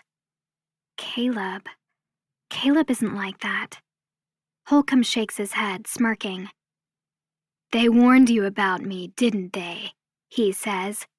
"You should have been warned about them. They only wanted you because you're rich and beautiful. Think of what your money will do for Vanderburg Extreme and what your body will do in their beds." I shake my head. No. "Noah won't need a sponsor," Holcomb goes on. "He'll have you. More money than the rest of us could ever raise, and he won't have to jump through hoops to get it, because you love him and you'll let him have anything he wants." "No." "None of them have touched you then?" Cece asks. I clench my teeth, but the wheels turn anyway, remembering Caleb and me on the hood of the car, and Jake and me in the kitchen. "You haven't felt threatened?" Holcomb presses. "Not once." "If you had been dancing with a man like that in public, I would have taken you over my knee." I breathe hard and shallow, recalling my uncle's threat all those weeks ago. Cece probably heard him when he pulled me away and told Terrence. "And now you're 18, Terrence adds. "Perfectly legal in all 50 states. Just in time for the snow. Words lodge in my throat, and I yank my arms free of them. They don't really like you, Cece tells me. You're useful, just like the rest of us who service them. She rubs circles on my belly as her head remains on my shoulder. And when they fuck you pregnant, they'll control you and your bank account forever. No, they're my home. The peak is my home. Stay with us, Holcomb whispers, getting closer. Come home with me. Tears pool as they sandwich me, and as Holcomb dips his mouth into my neck, I start to cry out. No! But just then, a hand wraps around my waist and yanks me free of them. I gasp, stumbling off the dance floor and right into Caleb as he pulls me into his body. He brings me in, my forehead meeting his, and I look up at him through my watery eyes. He presses his lips hard to my forehead, and I still for a moment. Caleb. Holcomb and Cece's words swirl in my head, but as Caleb's warmth washes over me, everything they said starts to fade away, more and more, until there's nothing but him. I exhale, closing my eyes. They're not my parents. This is real. They care about me, and they want me here. Caleb draws back, our foreheads meeting again as he looks down into my eyes, unblinking. Swiping his thumbs under my eyes, he dries my tears. I go to assure him that I'm okay, but before I can, he drops his hands, his gaze turning dark, and he shoves me behind him before lunging for Holcomb. Grabbing him by the neck, he throws Terrence into the jukebox, knocking into other people on the dance floor in the process. I wince, watching the guy hit the machine, the glass case cracking. All hell breaks loose. Motocross guys go after Caleb, a bottle crashes to the floor, and a group of women gets pushed into a table, the legs scraping across the floor. Caleb! I cry. Cece takes her opportunity while he's distracted, shoving me in the chest, and I stumble back, my eyes burning with anger. Noah grabs my hand and yanks me away, my eyes burning into hers as she disappears in the crowd. He pulls me across the bar, and I look back at the pit of brawlers on the dance floor, not seeing Caleb anywhere. Do they have him on the floor or something? The bartender leaps over the bar with a baseball bat, and Jake takes me from Noah as Noah runs back for his brother. Are you okay? Jake asks. I nod quickly, too worried about the boys. I can't even say someone else started it. Caleb technically made the first move. His kiss still warms my forehead. Get in the truck. Jake shoves his keys at me and pushes me toward the door. I step backward. The music stopped and bystanders watching the fight. My heart hammers in my chest, feeling like this is my fault for some reason, but I know it's not. If I weren't here, though. Jake digs through the fray, finding his sons, and I spin around, running outside to our truck parked on the curb. Snow falls, fat flakes hitting my hair and bare shoulders, and I rip off my heels, jogging across the frigid, wet pavement to the truck. Climbing in, I toss my heels in the back and start the engine. I shiver, turning on the heaters and starting the wipers. Thankfully, the windows haven't frosted yet, and I blow into my hands, trying to warm them up. I left my shawl inside, damn it. The door to the bar flies open, and I look over, seeing Caleb charge out, followed quickly by his father and brother. He heads around the truck for the driver's side. Are you okay? I ask as he opens the door, but I know I won't get an answer. Pushing me over, he climbs in and shifts the truck into first as Jake takes the seat next to me and Noah climbs in the back. I take the hint and scurry into the back seat to join him. The bar door opens again and guys rush out, Terrence leading the pack, and I barely have time to look at Caleb before he shifts gears again, putting the truck in reverse this time. Ah, fuck, Noah says like he knows what Caleb is about to do, and I whip my head around just as Caleb slams on the gas. Our truck heads straight for a row of bikes, and I grapple for the handle above my door, taking hold of it and squeezing my eyes shut as the truck drives right over the dirt bikes. "Caleb!" Jake yells, but it's too late. We rock side to side, crawling over the motorcycles, and my heart lodges in my throat, but I almost want to laugh, too. They deserved that. "You motherfucker!" I hear someone yell, and then a loud bark. "You're dead!" I look out the window and suddenly see two cops across the street, dressed in heavy jackets and winter hats, as they step out of their cruiser. "Oh shit," I gasp. "Caleb, go now," Noah yells, seeing what I'm seeing. He doesn't hesitate further. Before the officers can stop him, Caleb hits the gas, speeds off, and I look out the rear window, seeing the guys scramble for their bikes and the cops jump back in their car. The truck races through the night, the snow whipping across the windshield in the black night, and I slip my shoes back on. Caleb kills the headlights, as if the whole town doesn't know where we're going, and I peer over the back of his seat, trying to see what he sees in his rearview mirror. Lights trail us far back, and I hear the tires spin underneath us as the slick snow turns to ice. Jake flips on the defroster. "Are they really chasing us in this weather?" I blurt out, looking behind me. "Maybe you should stop." They're on dirt bikes. It's freezing. This could get a lot worse than it already has if there's an accident. No one hears me, though. "Slow down," Jake orders him, but Caleb doesn't listen.